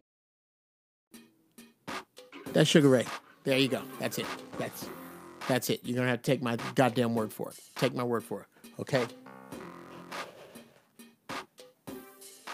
I met the man. Okay? I performed in front of him. I cried on stage. Right in front of him. I couldn't believe I saw him. I was like, dude, I grew up in the 70s in Chicago on the South Side. Real heroes was in short supply, and you were mine, and you're sitting right there. I can't pretend that you're not sitting right there. And people start clapping, and I start crying like somebody stole my fucking bike. And then I got over it. Murdered. Yeah, it was a really good show. I was very proud of myself. Oh.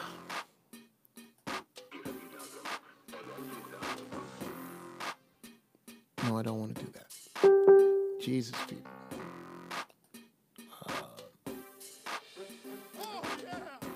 You just flatlined. You need to see this liver again. That's hilarious. Yeah, yeah. Who is my favorite fighter of all time? Oh my God.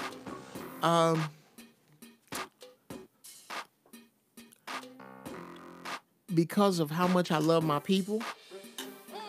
No, that's unfair.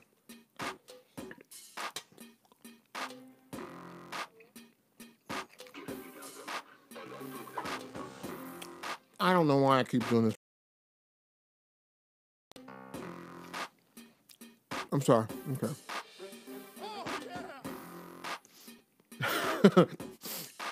Now y'all know what the lag is between how long it takes me to see and when you get back to me. I'm sorry. I apologize. I was such a fucking idiot. Anyway, yeah. Yeah. Crystal Geyser, baby. I've had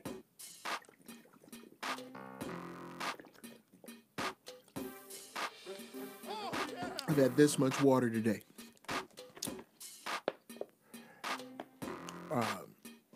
Yeah. Maybe I'm the shittiest sometime with this. Anyway, my favorite fighter of all time. It's a 1 and a 1A. Easily. I'm gonna say who's obvious for all the obvious reasons and some that may not be.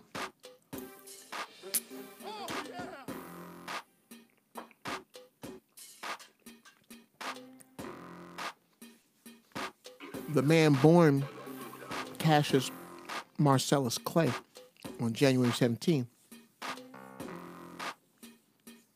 who awakened and renamed himself Muhammad Ali.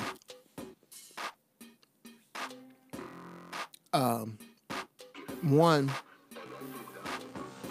let me start with what I think might not be that obvious.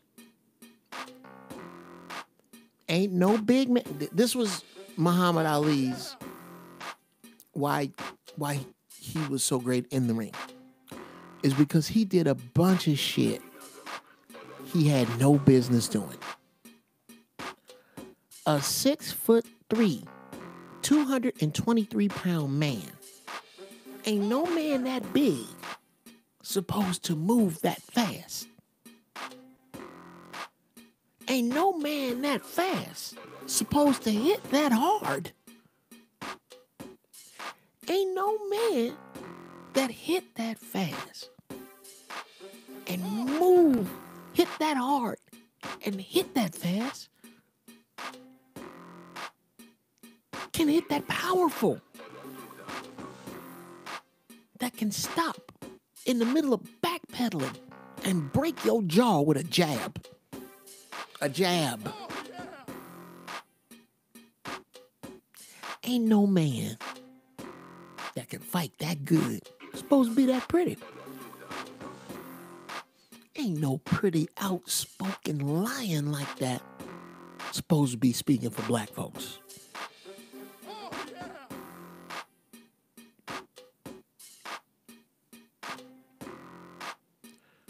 Ooh, we peep this. Muhammad Ali was so great that you would have to mix Floyd Mayweather and Colin Kaepernick in order to make him.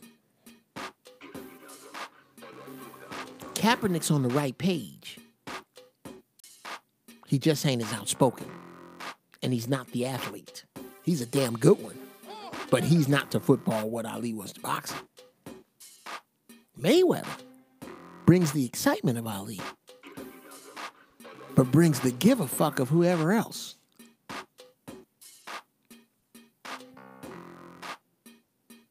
And I'm sure there's a bunch of shit he's doing for black people on the low. I'm sure there is. But unless it's super covert, and he doing some super secret shit, if that's not happening, if it ain't super secret, it needs to be super public. I know how many cars you got. Why don't I know how many schools you help? Why don't I know? I'm proud of you. Jesus Christ. What a fighter. And he's a defensive genius. But anyway, yeah, you'd have to mix Mayweather and Kaepernick to make an Ali. A man who gave up the best years of his career for his beliefs, for the raggedy-ass niggas that can't even stop watching football right now. We ain't asked none of them niggas to march. We ain't asked them to get knocked down with riot hoses. We ain't asked them to get chased with dogs or hung. We asked them to stop watching football, and they can't do that. Fuck them. Anyway, yeah. So Muhammad Ali, because all of that. And for sheer boxing, Roy Jones Jr. No question. He's 1A for my favorite. Biggest hero, Sugar Ray. Sugar Ray was a bigger hero than Muhammad Ali to me because I saw myself in him. But skill, Roy Jones, here's his big secret, and it's also his downfall. One, Roy Jones never fought like a man. He didn't need to. He fought like a tiger, a dragon, a chicken, a monkey. He was fucking brilliant. Brilliant. Besides his athleticism, you got to figure out you can do that shit. I felt sorry for his opponents because it didn't matter what they studied. He would switch forms. A beast. How you gonna leap in with your power hand? How you gonna come in with your arms down? How do you lead with your chin? That's nowhere in the boxing manual anywhere ever. Those are all mistakes. Leaving your chin out is a mistake. Leaving your hands down is a mistake. When I watch boxing with my son, sit dude on my knee. He's been watching boxing since he was 2 years old. Look, Daddy. Uh-oh, his hands down, hook.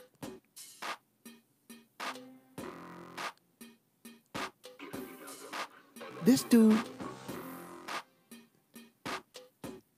none of this meant anything.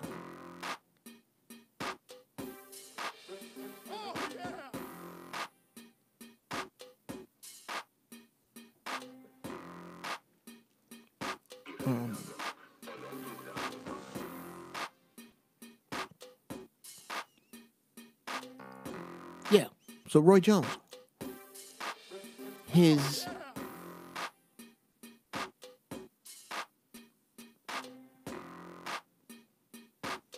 advantage, he never fought like a man. Sadly, his disadvantage,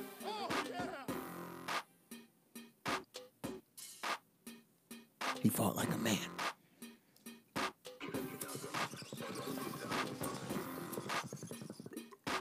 Ooh, that would be a good fight. Indigenous. Roy Jones versus Mayweather in his prime. That would be a good fight. Floyd Mayweather would get the shit beat out of him, but that would be a good fight.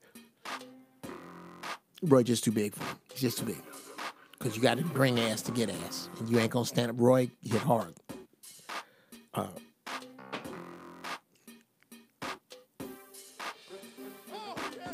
But his downfall was that he fought like a man. He never fought like a man. If you lead with your chin and come in with your arms down and that's your style, you have a much shorter shelf life than a traditional fighter. Because we naturally slow down. I learned that the hard way about 8 years ago. I was helping some boxing coaches at the Villa Park boxing gym. And this one dude, I was just coaching him along. He was getting much better. And I got in with him. And I was trying to show him something. And I told him to snap his jab. And there was a way I was telling him how to get under somebody snapping their jab. I swear, I was telling my arm to come up. And it was just a half a tick slower. I was like, oh, this is what they're talking about? Yes. Once you're a quarter tick slower, disaster strikes.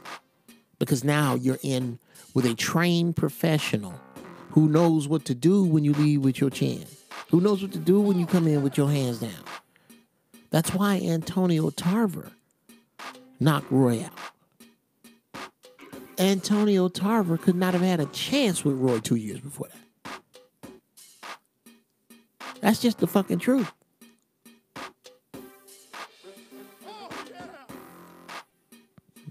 How I see it. Gotta disagree.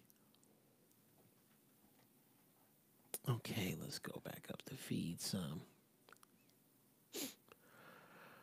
Oh.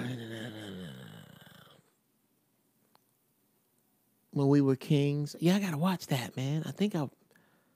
You know what? I watched When We Were Kings when I first started getting high. That's why I can't remember shit of it.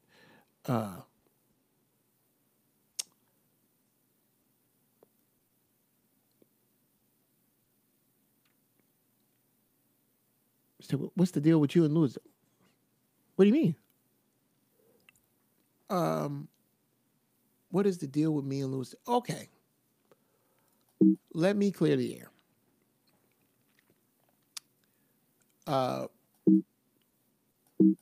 Why are you doing that? Okay, you can piss me off. Yeah, I'm going to force quit you. Should I do that? No, that's bad. That's not fair. Just move it around. Find it, asshole. There we go. I have these big-ass screens.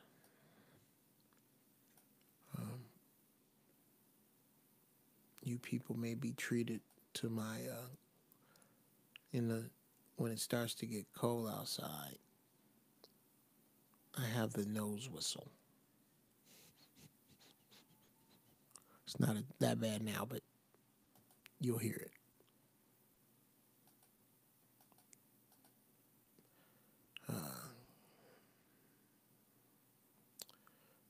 What's this? I don't know what this is. It's called... Oh my God.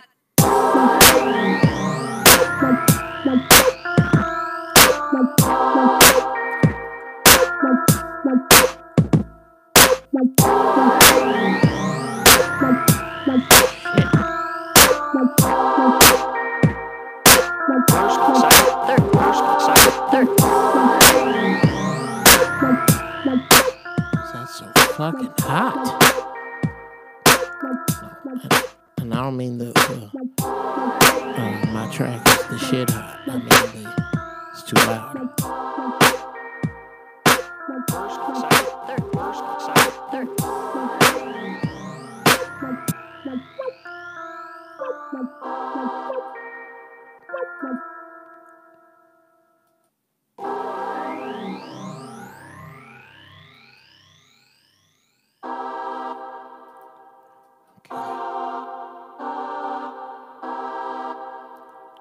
We'll come back to that.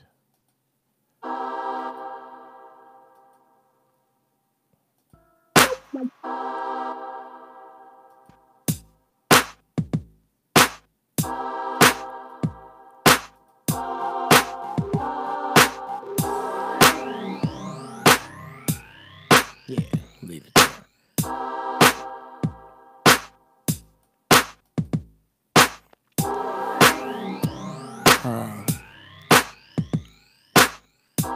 I love Mike Tyson. Oh, me too. Shit.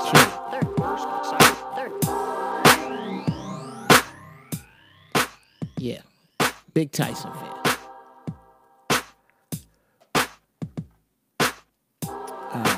Imad, yeah. I remember me and Tyson about the same age, so I love Tyson. I love that Tyson was just so fucking unpretentious. He just walk in sweating like he just beat somebody's ass in the locker room. There's no fanfare. I'm just gonna come in there. No socks. We beat the fucking shit out of you. And he was such a technician. But he was so brutal with it that it didn't look technical. I dare you. YouTube some of his workouts with Kevin Rooney. Mike Tyson, Kevin Rooney workout. Jesus. Just a fucking animal, dude. An animal. Uncaged, you might as well be fighting off a tiger. You might as well be. Mike was no joke. And I got a chance to meet him up close. Mike ain't no small dude. Mike was a human wrecking ball. He was close to a superhero.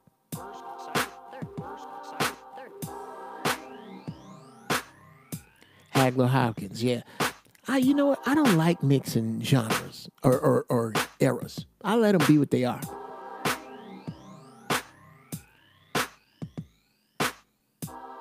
Ain't watched the down since. Yeah, Dame. I feel you. I hope he still isn't fighting before he starts reading backwards. Oh, that's funny. That's not just because I'm high. That's funny, maybe.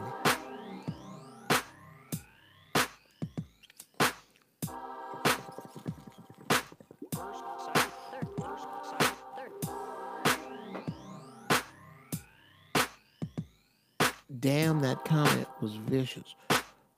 Which one? Heavyweight fights? Oh, yeah. Back in the day, I can tell you this. I think Floyd Mayweather owes at least half his money to the heavyweight division falling off. Floyd's a great boxer, but Floyd would not have near the shine if there was a 6'3", 223-pound butterfly, a butterfly dragon.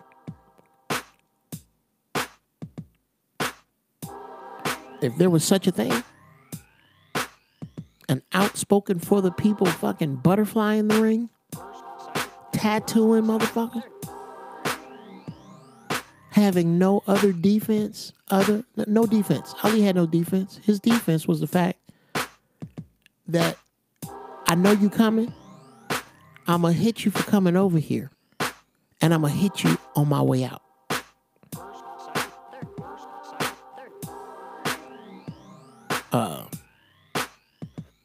My favorite footage of Ali fighting. Look up Muhammad Ali. YouTube this. Muhammad Ali, Cleveland Williams, James Brown.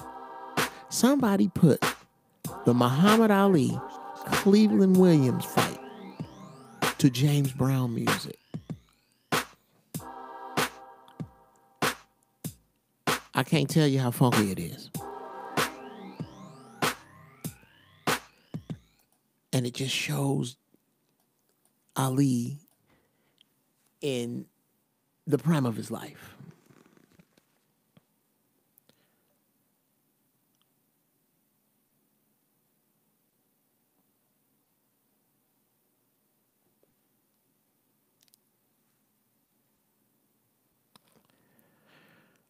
Hey, I stopped watching football in Cleveland. Well, yeah. I mean, there's no reason we don't have our own league, except niggas don't have the balls. Rihanna has more balls than anyone who plays in the NFL. There, I said it. It's shameful that they play. I say this in love, brothers. Those of you who play in the NBA and the NFL, y'all should be ashamed.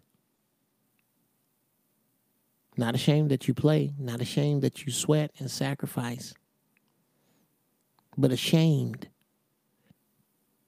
that on your own, you didn't go to an HBCU. Ashamed that on your own, y'all ain't potted up and started your own fucking league.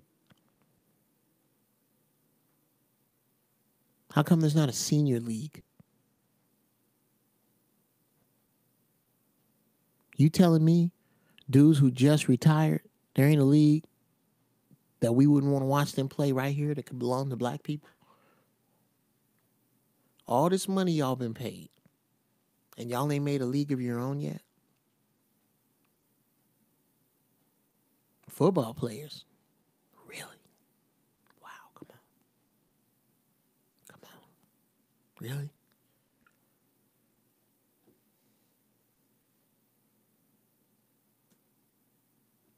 That's really ain't, I mean, shit.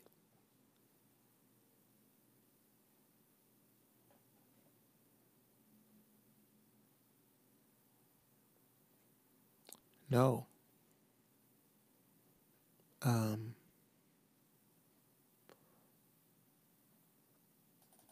No, I don't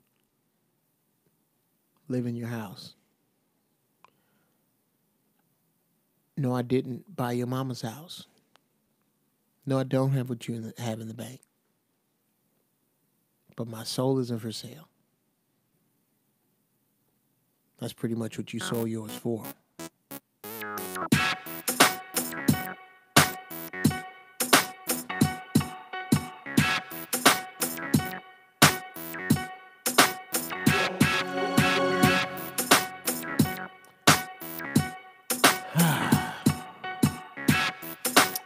Okay.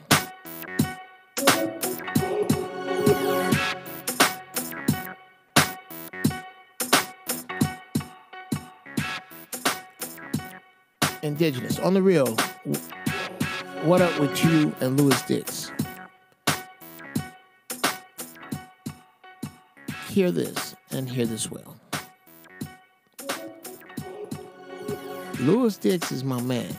I don't have no problems with Louis. I've been knowing Louis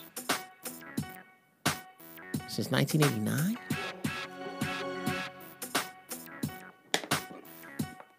Yeah, 1989.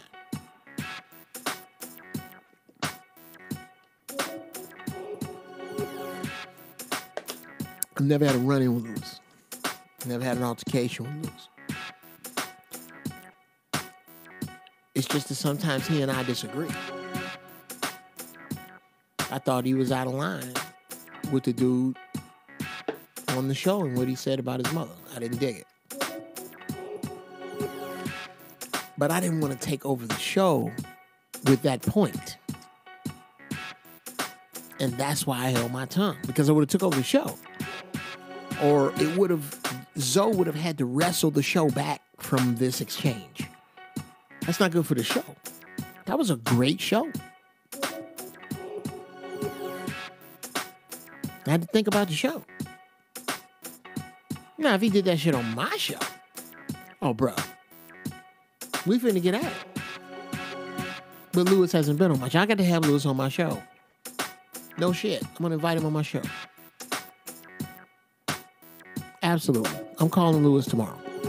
Thank you. I'm going to call Louis tomorrow. I'm going to put it here, and I'm going to call him. Somebody know Louis, reach out to him.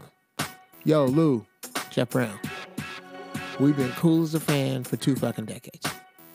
Apparently, I guess my face was a certain way because I didn't like what you said. I didn't. And I guess they read it on my face because I was not trying to make a face. I'm transparent. Let's talk about that on my show. Come on my show. I'll invite you on my show. Next 51 Thursdays that you have. Let me know which one you want to do it. You're on the show. That's my man. I'm going to call him and say that very same thing.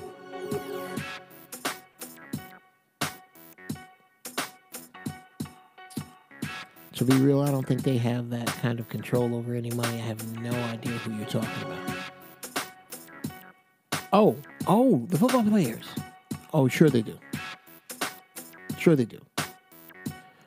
Indigenous, do you know what you need to start a league? A park, some grass, some goalposts, a ball, and 22 niggas. That's where it starts. How much does that cost?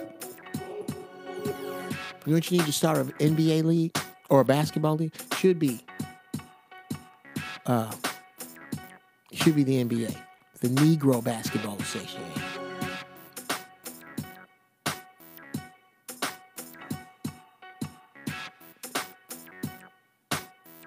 It should be something unapologetically African. Wouldn't that be some fly shit?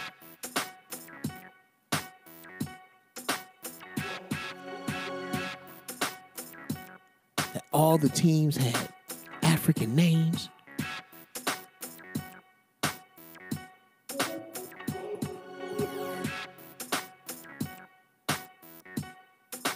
That would be so fly.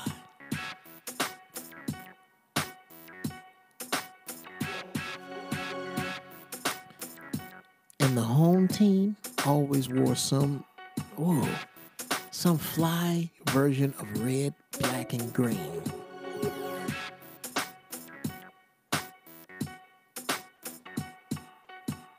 And we could choreograph the halftime show however the fuck we want.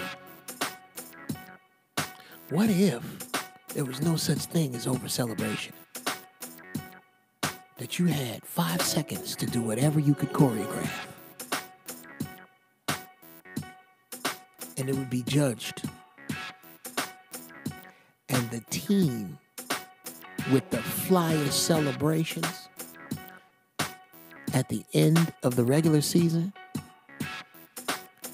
gets a win added to their record and a loss taken off. What if Kid Capri was in one end zone and Jazzy Jeff was in the other?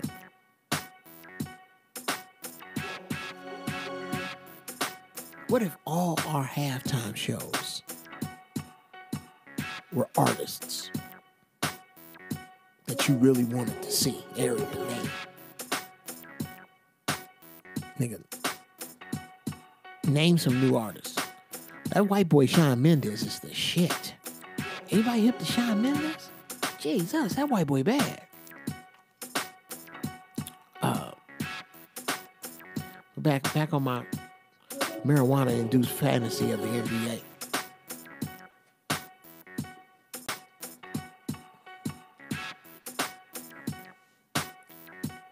Everybody got funky-ass music to come out to.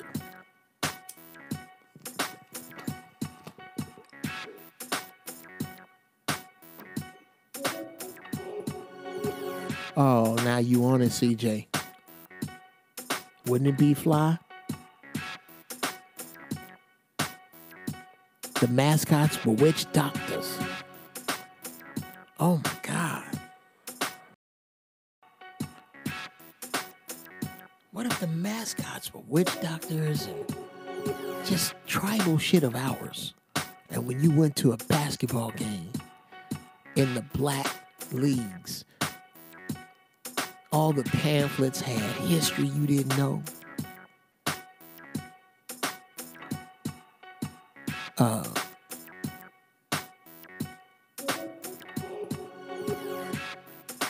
The halftime show would consist of taking 2 children and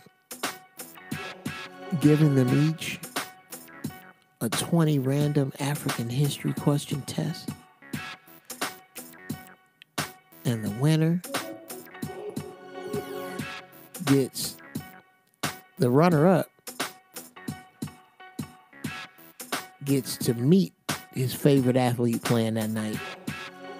The winner gets to sit on the bench.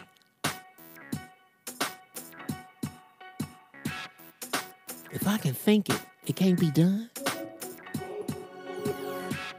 How beautiful is what I just said? Is it just me because I'm hot? How beautiful is that? I ain't saying don't play white boys. Make them come play you and make motherfuckers pay. Take all the niggas out of basketball. You know what you got? 1953, Bob Cousy. You got layups and chucks. The no-look pass is gone. The alley-oop is gone. The gorilla dunk is gone. All that funky shit, the unteachable that melanin gives you is gone. It's gone. You know what you got if you take niggas out of football? Rugby. Bye-bye runbacks. Bye-bye diving catches. People say Jackie Robinson was a hero. He's not one of mine. I respect the man for what he did in baseball, but not for getting in. Think about it. If Jackie Robinson had never crossed the line, because his brother was better than him, many say, he wasn't the best. He was the one who would take the most shit. That's just true. That's flat fucking true. What if he said no? What if they all said no? What if no brother would play anywhere but in the Negro Leagues? Where would you have seen Ken Griffey Sr., Ken Griffey Jr., Kirby Puckett, Frank Thomas, Ralph Garr, Henry Aaron, Reggie Jackson? Where? Where would they play? Yeah, exactly, Ricky Henderson. Where would these cats have played? Roberto Clemente, where would they have played? The Negro Leagues, nigga. And you gotta pay to see them, and it belongs to us, which is what we fund our schools with. The teach, the real shit.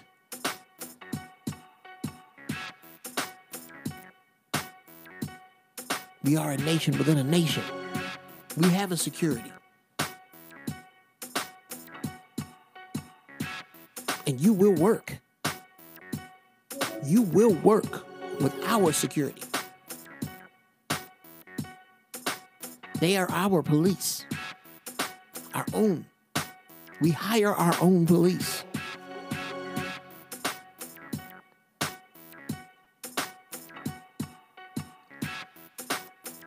When you try to put a white police officer in our precinct, we fucking rock. We're not having it. As a matter of fact, our police officers wear red, black, and green, and they police us. If there's a murder over here, we'll handle it. Are we running our shit like that?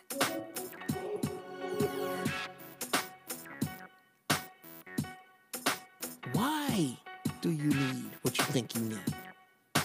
Because you don't.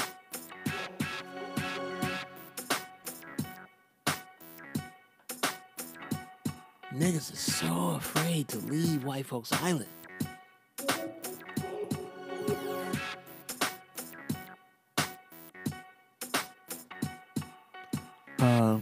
Yeah, pre-Clorox Sammy Sosa.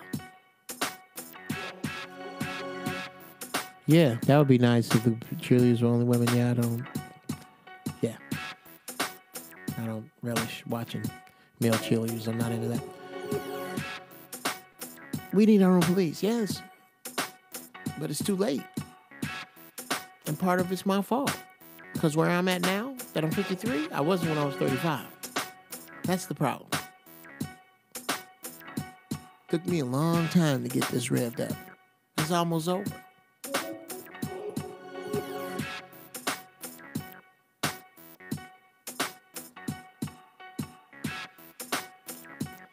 Reprogram the program. A lot of that's going to happen. Well, I don't think it's going to unfold like Whitey think it is.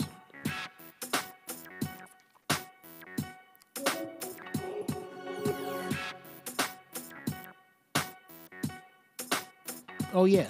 Satchel Paige was the shit. More of our kids need to be the police. We don't push them into those fields. Bruh,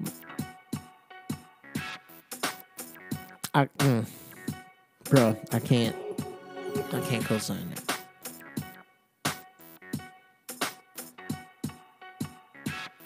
No.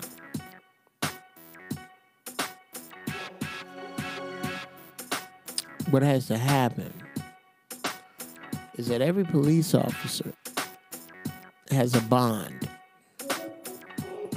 in order to be on the street.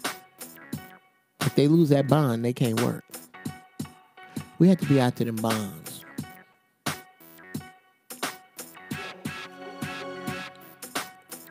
We have to be doing shit like this.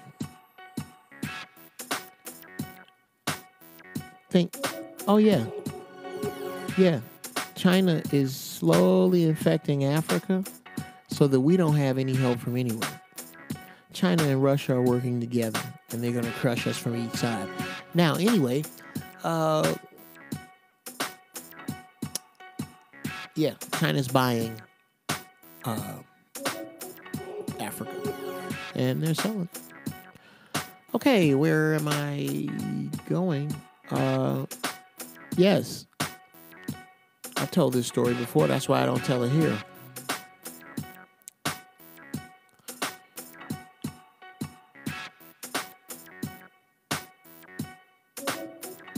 Yes, wow. This was the last beat I did on my Mac G3. Wow. So it's called Bye Bye G3. That's the name of this.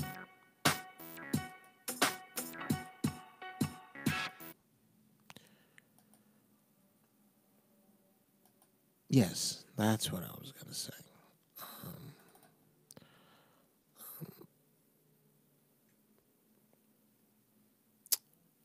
No, I'm not going to search for that. I'll find it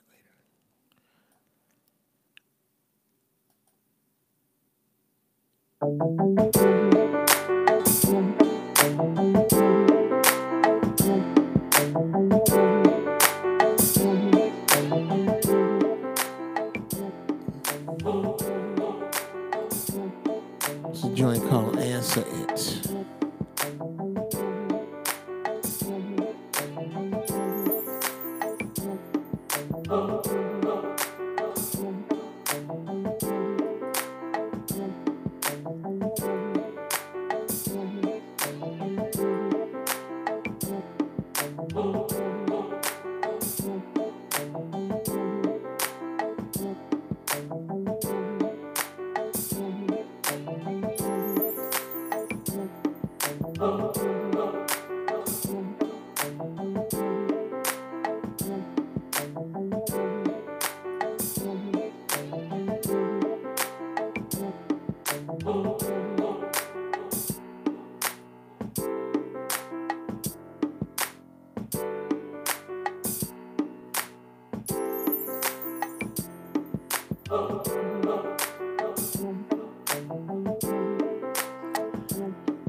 They hate us everywhere in the world.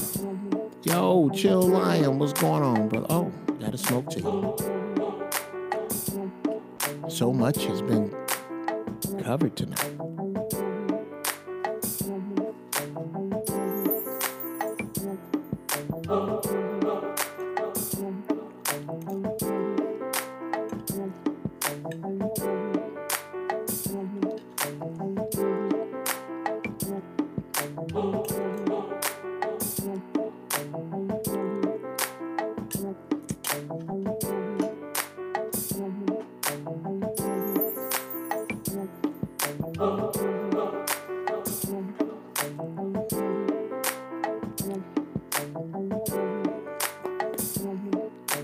Tracks like this are who I really am, if that makes any sense at all.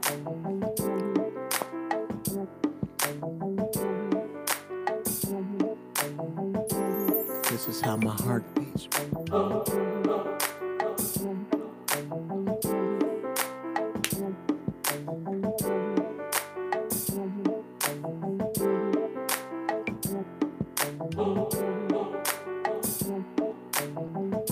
Let me put this out there. Corey Holcomb, my Chi-Town brother. Let me kill that dog too.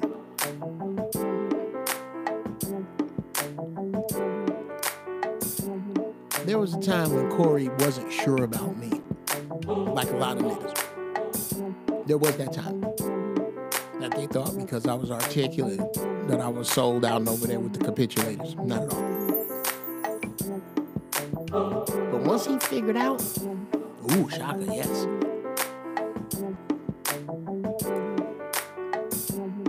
Once he figured out that I was a real nigga, me and Corey have been cool as a fan ever since. Corey has me in tears. That's my man. The only reason I haven't been on his show is because I'm writing for DL 2 days a week. You can catch me on his show. I got this. I got Zoe. And the Inappropriate Hour. Nigga, who we? I'm betting heavy on radio right now.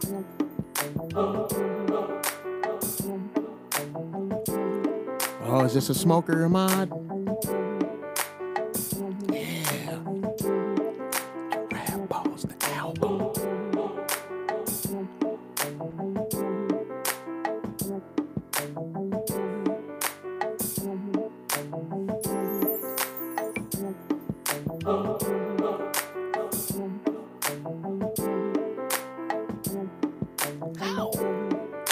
This is good to smoke with. Black folk too scared to make. Oh, absolutely, Josh. Absolutely. Here's how that move starts. Y'all was talking about working towards the fine utopia. Here's how we start. And where we drop the ball, the golden opportunity. Oh, yeah, thank you for saying that, CJ. I meant to put this out. Corey, let's do some music together. Let's fuck around. I'm down. Somebody get this to Corey. I'm gonna call him.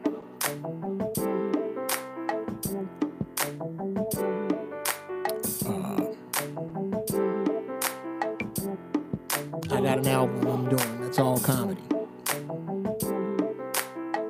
That's my comedy album. Corey, I want you to do something on it. I don't know what. I don't give a fuck what. Y'all gotta look for Corey. Y'all gotta look for Corey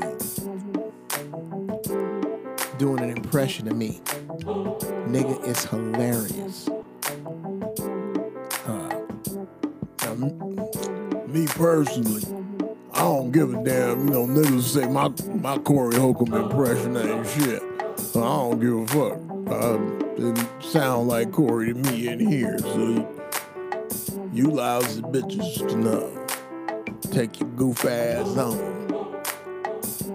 I want to sit down while Corey does me and I do him.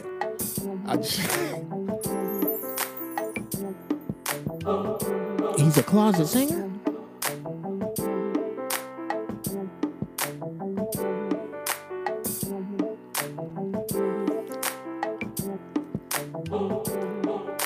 For real?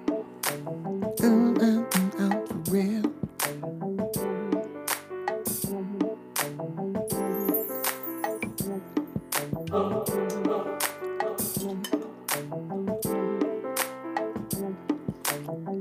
Come here, young man, your mama lying. I'm your daddy for real, yeah.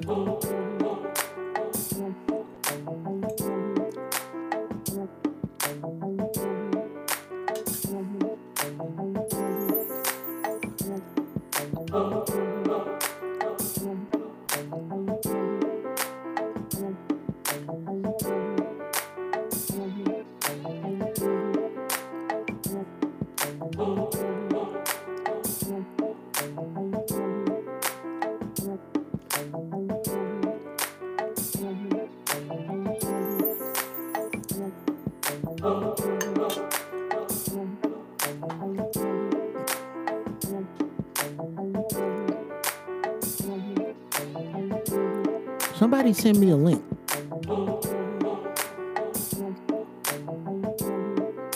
Somebody send Corey a link. Y'all make it happen. Because I would love to get out on Corey. And I'm about to start getting down.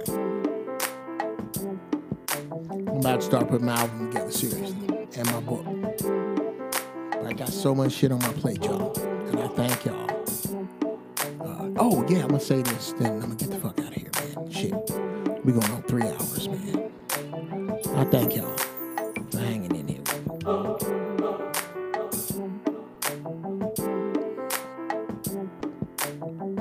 Yeah.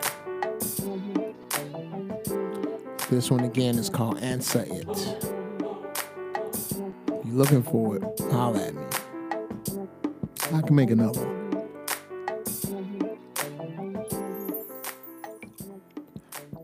Okay. I'll see if I can cover that. That's the Magician. My top 5 of all time. I'm going to have to say that for another show, man. That's a whole show. I promise you. Tomorrow night. That's the Magician. That's just pick tomorrow night's topic. My top 5 hip-hop artists of all time. And I got some knockers. I got some, ooh, come on, shit. And some surprises. I got one, I know it's a surprise. So, oh, thank you, CJ. But this ain't shit. It's okay. You wait. I made this in shit. Yep. There's no calm. So, just real quickly.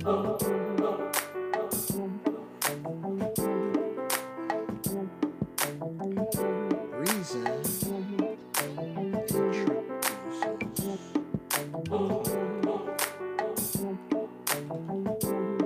yes.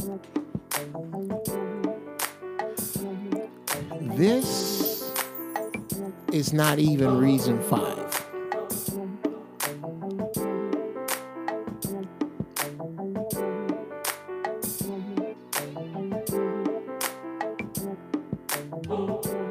It's not even reason 5.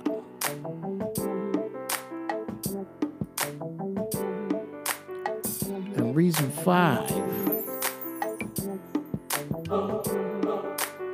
came out in 2010, which means this beat is at least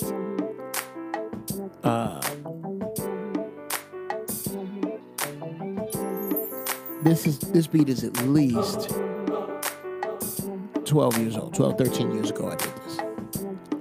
I'm only saying that because I couldn't mix like I could now. I'm gonna mix the shit out of this. Like all the tracks that you hear are unmixed on purpose. They don't sound like I'll cut that back on in a minute. But my point is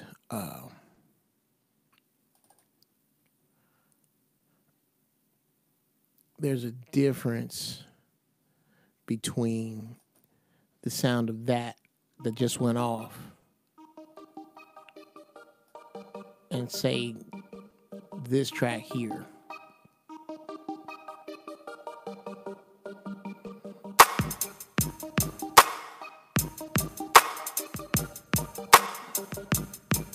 This is, by the way, a track called Groovy Ghoulies.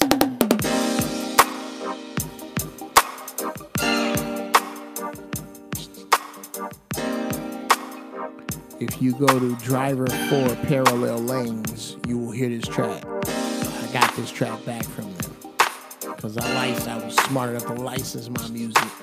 A lot of cats just sold out right now.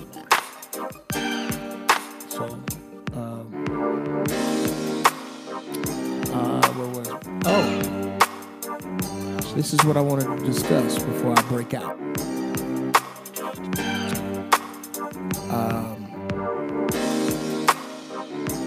The golden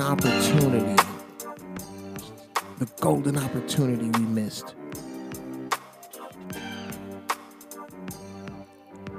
to gut the NBA and walk away with a pile of money and turn it black. Donald Sterling. What an opportunity.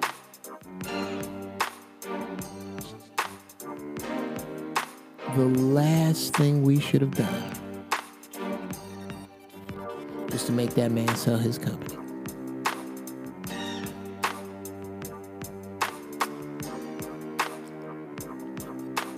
As a people, had we come like this, dear Mr. Sterling,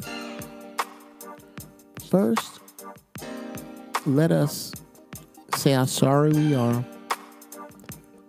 that your privacy was invaded. A man should be able to speak his mind freely in his own home.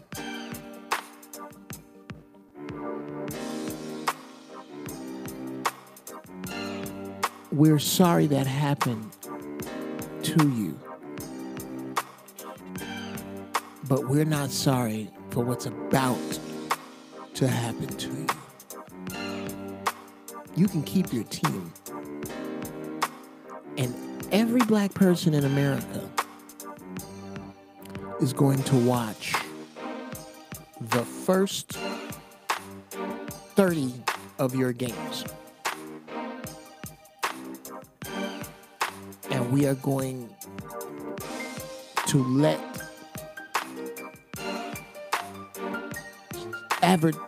your advertisers know that we're going to start having church services around your basketball games, where we're going to come to church, and as a church, we're going to watch your games. And for every car commercial, for every soap commercial,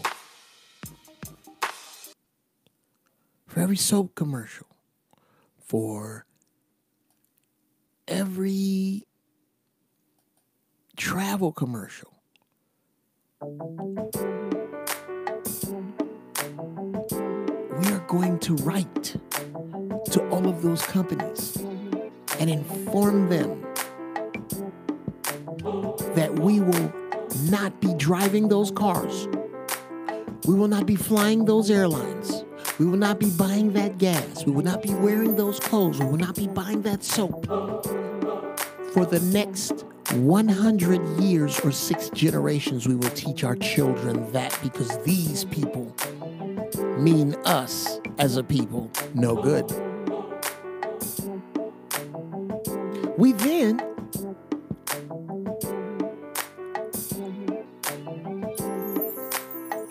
will proceed to take this mandate amongst the players.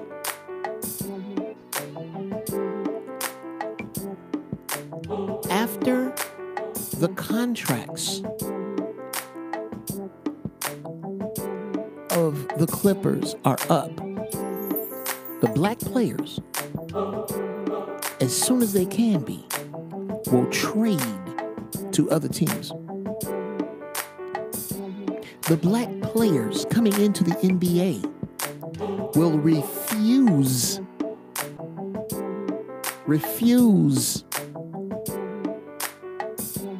to play for the Clippers. And for every athlete, every prime athlete that is punished because he will not play for the Clippers, his very life will be subsidized by black money. Black athletes will rally around them and see to it that they stay in the running And we'll keep building them up and building up that number and taking care of them brothers, mamas, and houses. And you ain't gonna super floss, but you're gonna be all right. You're gonna drive a nice car because we gonna take care of you. Because what we doing is we're gonna choke the living shit out of the Clippers. We're gonna choke them to death. And America, the world, will have to stand up and take notice of us, that we have taken control of our $1.2 trillion in one afternoon. The reason the churches were assembled is because for medical commercials, every doctor, nurse, and the usher board or nurses board in every church is going to be watching to see which Band-Aid commercial. They're going to watch the medical shit. And they're going to be in charge of writing the medical letters to those companies and so on and so forth around the church together. Singular letters in the mail, email, voicemail, Gmail, YouTube, letting you know we not fucking with you no more. For 100 years. We don't want your money. We don't want your donations. We don't want your apology. We done with you. And we hope it's unfair. Oh, we're shooting for unfair. That's financial terrorism. If we did that,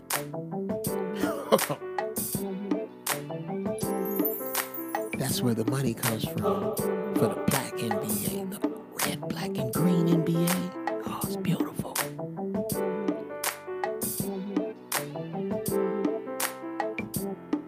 We get floors that can withstand skating. And the players that can skate, come skating in. I mean, make it funky. Funky, funky. On purpose. Funky on purpose. Like your grandpa's feet. On purpose, nigga. And you damn right. Have era contests for who dressed the best of that particular era. From the 20s to the now. And do the shit we love. And serve all healthy African food. Fucking all healthy food from around the world. Pissing people off, but you can't get no meat in here. It's killing people. You can't get no dairy. It's killing people. Or no, you can get all of that. You can get all of that. But we put the surprise season tickets in the box or floor seats in the vegan meals. I'm a fucking genius.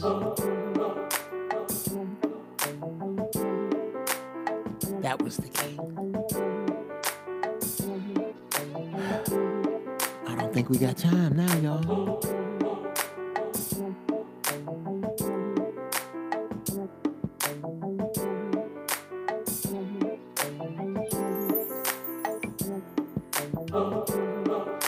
God damn it, Anthony Thorpe. We're talking about that tomorrow. No. We're going to hit that, bro. I'm not going to touch it. And I'm going to tell you why it's pissing me off. It's because you're making me want to talk about it. I'm not looking. Okay, fuck it. I'm going to scroll up. Please tune in tomorrow. What's good, Uncle Joe? Uncle G, Dope Beats. What's up, man? Anthony? Is this your first time in here, brother? Yeah, it is. Yeah, this is your first time. Let me smoke for you. Because he just asked me, is it Fruity Loops a lot?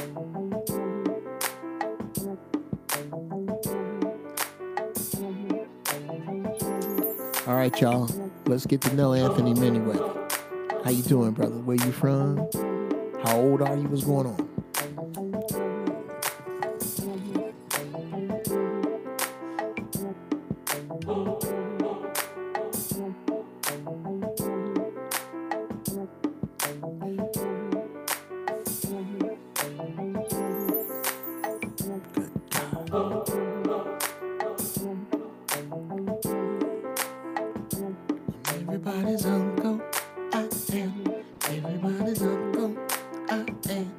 Everybody's uncle, I am.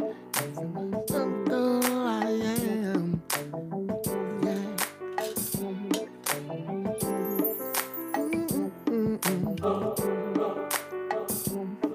You know what? I've been moved. No more Jeff Breeze.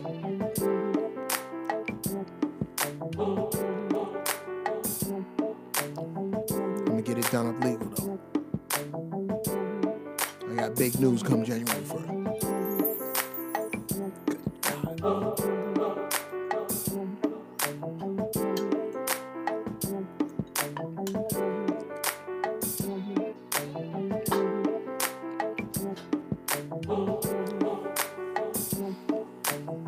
Remember, send all your requests to askunclejeff@gmail.com. Requests, questions, advice you want me to read here. Advice you want me to read here and not put your name. Advice you just want me to give just between me and you. Hit me up. I know some shit. I fucked up a lot. What up, Hayden? What's going on? Oh, shit. James Hayden. Son of a bitch.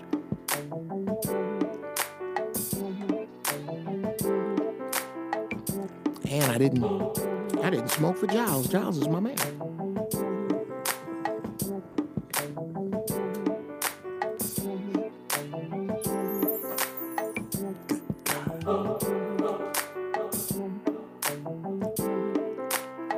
Yeah, I'm gonna keep this one too.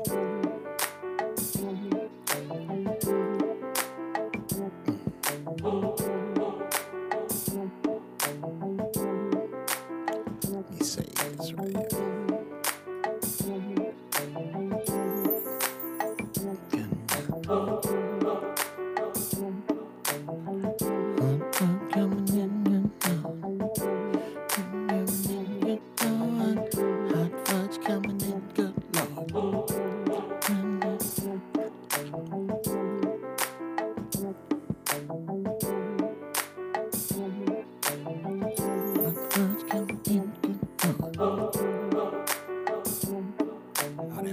There we go.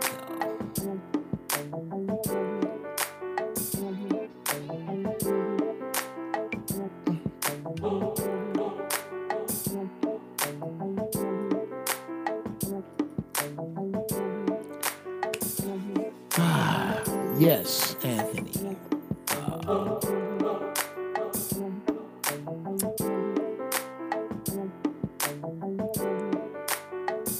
You know,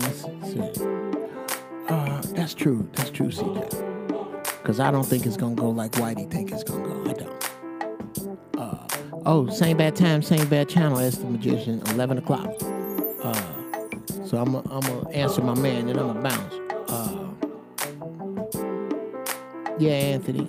Right now what you hearing is reason maybe 4. 3 or 4. You know, you're on reason 10 now. I know that because of the equipment available. This is what was available 14 years ago. 13, 14 years ago. That's when I made this track. When I jumped to reason 5, it wouldn't open. For some reason, it just wouldn't open. Reason 10 popped it right up. So I'm gonna start transferring like the drums. The samples I have are so much better. The processors I have are so much better. The filters I have, the EQs.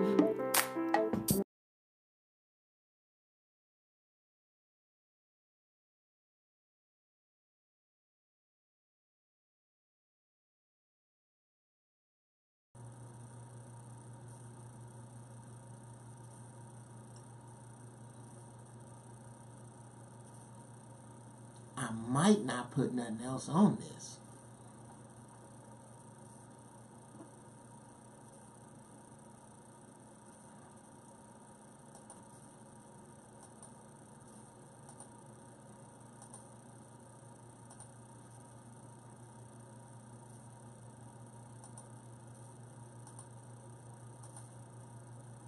I'm lying. Just a little bit more. Okay.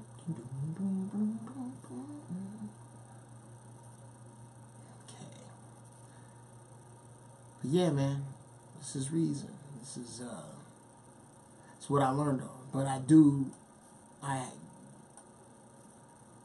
happy to do Logic beats. I came about Logic because I wasn't gonna pay any money into my setup any more than I had.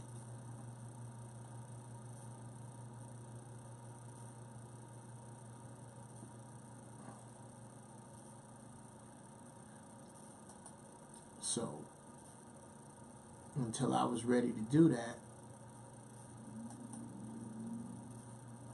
I had to get out on Logic. So I just used all my Reason sounds in Logic. And once I started to learn my way around, I was like, okay.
Just that.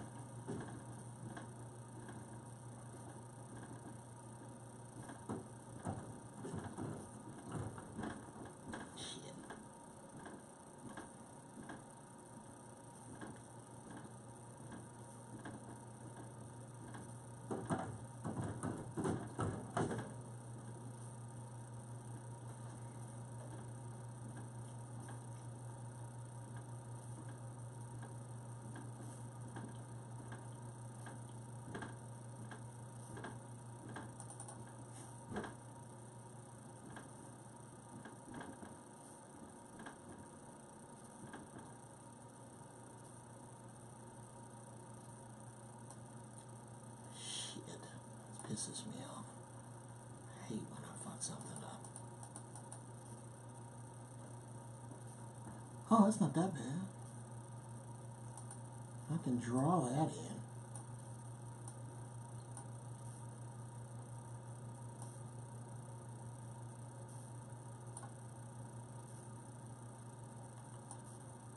Oh, okay. I wish y'all could see this.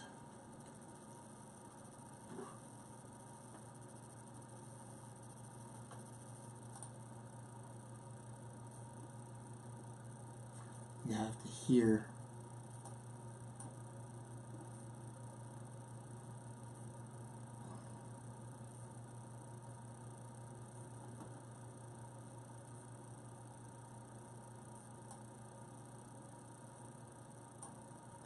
it's kind of like you're hearing my writing process.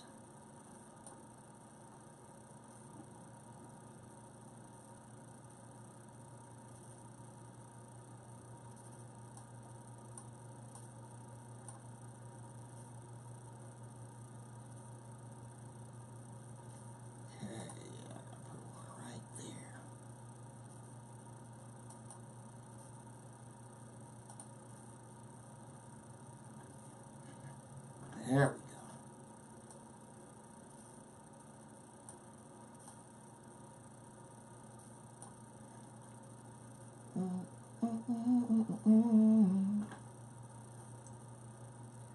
Okay, I fixed that.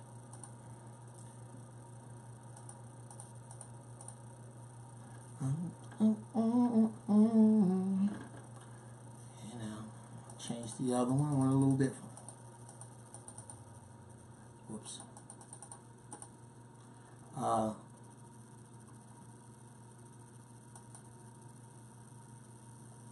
Let's see.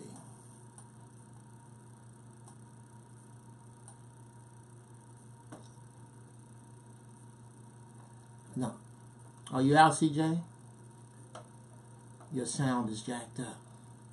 Oh, you can't hear? Wait, what's going on? You can't hear it? Y'all can't hear this?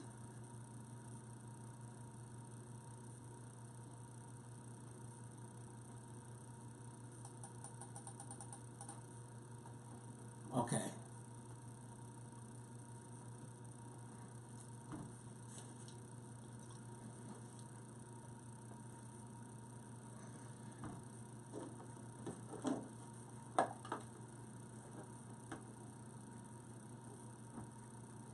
Oh.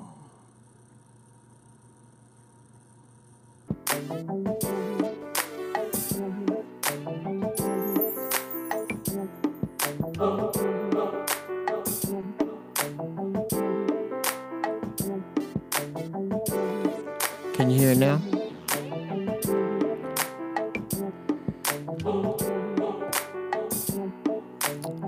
How about now?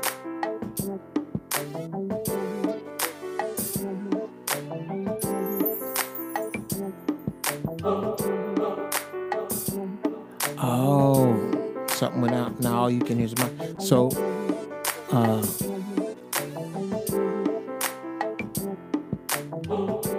it sounds back? Okay, yeah. The iPad went to sleep. And the iPad mixes the mic and the interface. Well, yeah, I was fixing this synth part.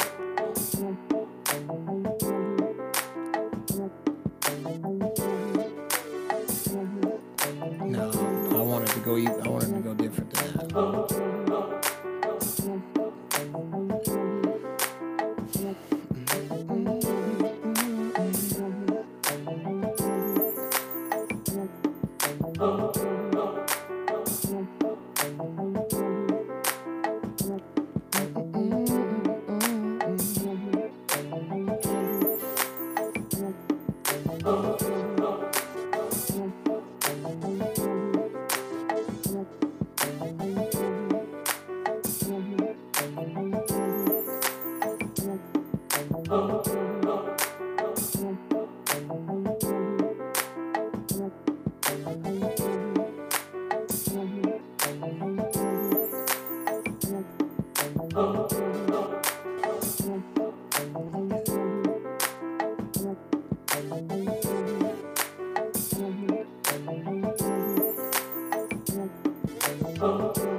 Y'all let me know if I'm boring the shit out of you. This is actually unfair, but just the way my creativity works. I have to obey it.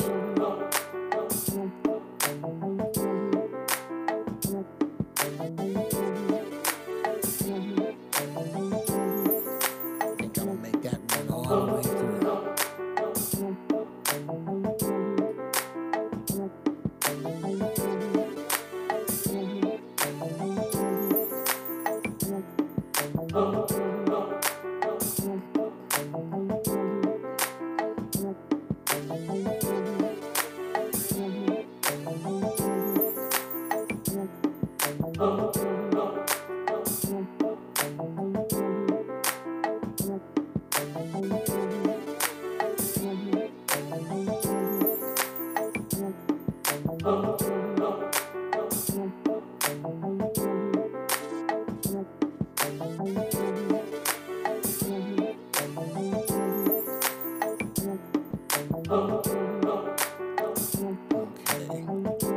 This would normally not take as long, but I can't play it. No, Jamie don't want none of this. Not till it's hot.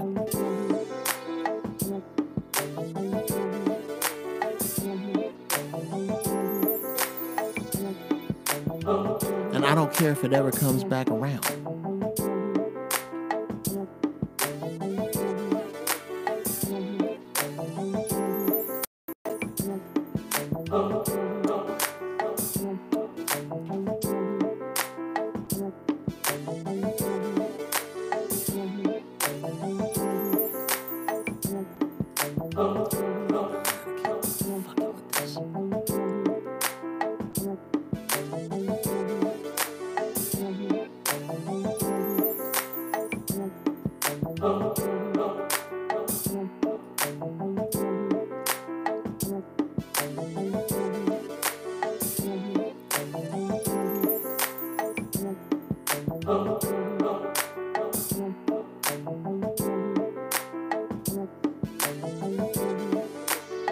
There it is.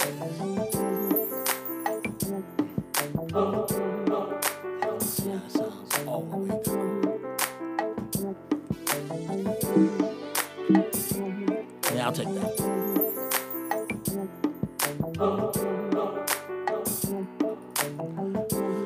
I am arrogant enough to make music for just me. And then I'll find an artist that wants to pour their heart out over this. Who knows? This might be about burying somebody's mama.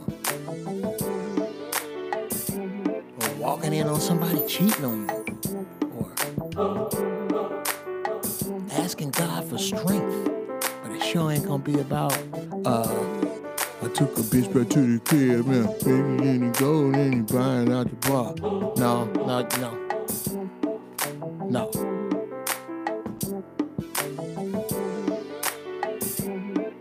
You need to stop talking like that, CJ, because I'll throw some fucking... Okay, watch your mouth, because I'll...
Let's see if I can find some steel drums real quick.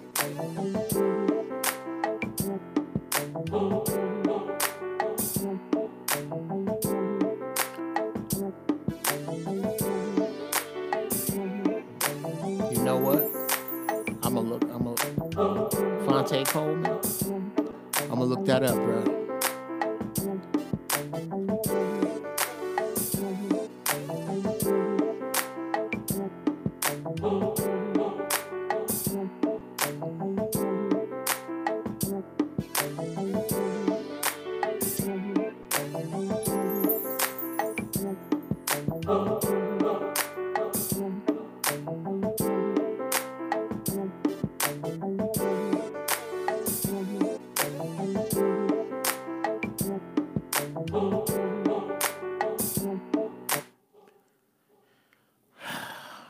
I want to get a nice, clean piece of this going out.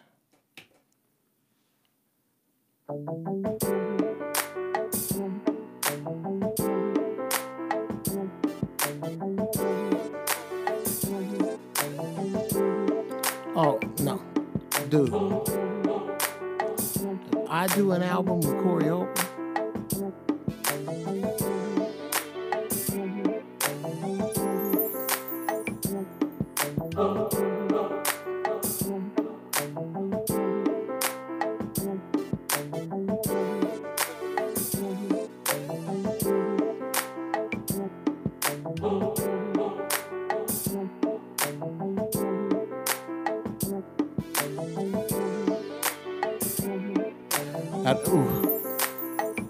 I just went off into space.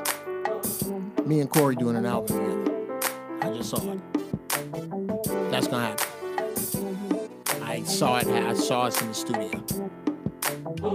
I saw me and Corey Holcomb in the studio somewhere over by Venice Boulevard in the 405. I just saw it.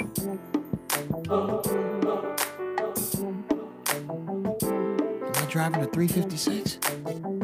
That would be nice. Nice black one. Right. Well, people, I've accomplished many missions tonight.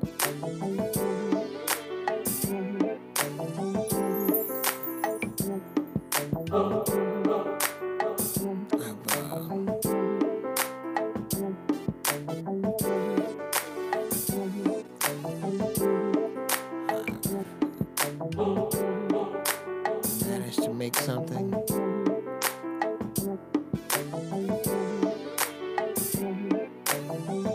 that wasn't at all complicated, slightly more. It just needs a finger bass. I gotta search for the right one. So I'm not gonna play with the bass now. See, this is how the sun winds up coming up. I can't be this selfish to my children. I can function well. What's it, 2? Be up by 6, I'm good. Well, beautiful people, I thank y'all. I got some nuggets on here to give out. I thank y'all for challenging me. Thank you for coming here and hanging out with me. Please tell other people, man. This needs to grow. It does. I'm the last ones of us with some common fucking sense. As a generation that can remember common sense, I'm the keepers of common sense.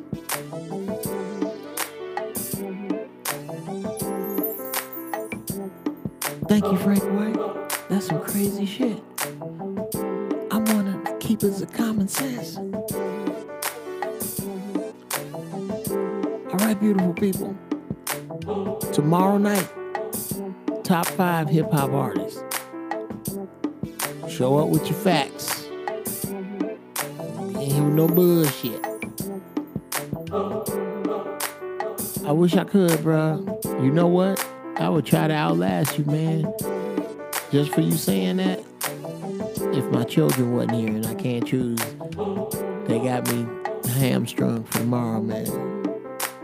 But yeah, it's some nice little nuggets in here, James. It's worth the watch. I promise y'all I'm gonna start chopping these up.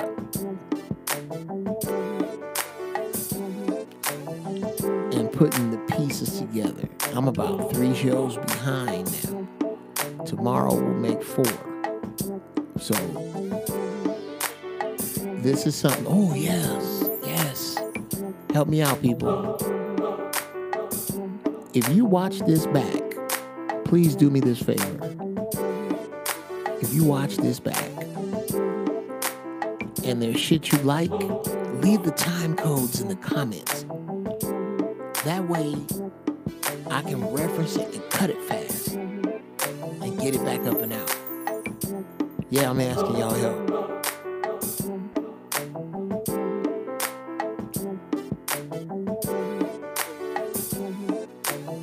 Yeah, I'm one of the last people to use the term common sense. That's a heavy responsibility, but I'm gonna shoulder it. My whole damn thing is about common sense. Listen to my music.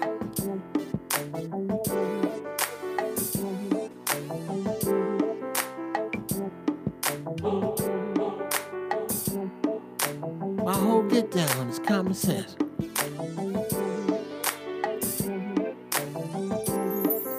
Thank y'all so much, man. All right, nephews and nieces, I gotta turn in. But just notice from my heart, if don't nobody love you, your Uncle Geoff do. All right? Keep everything high.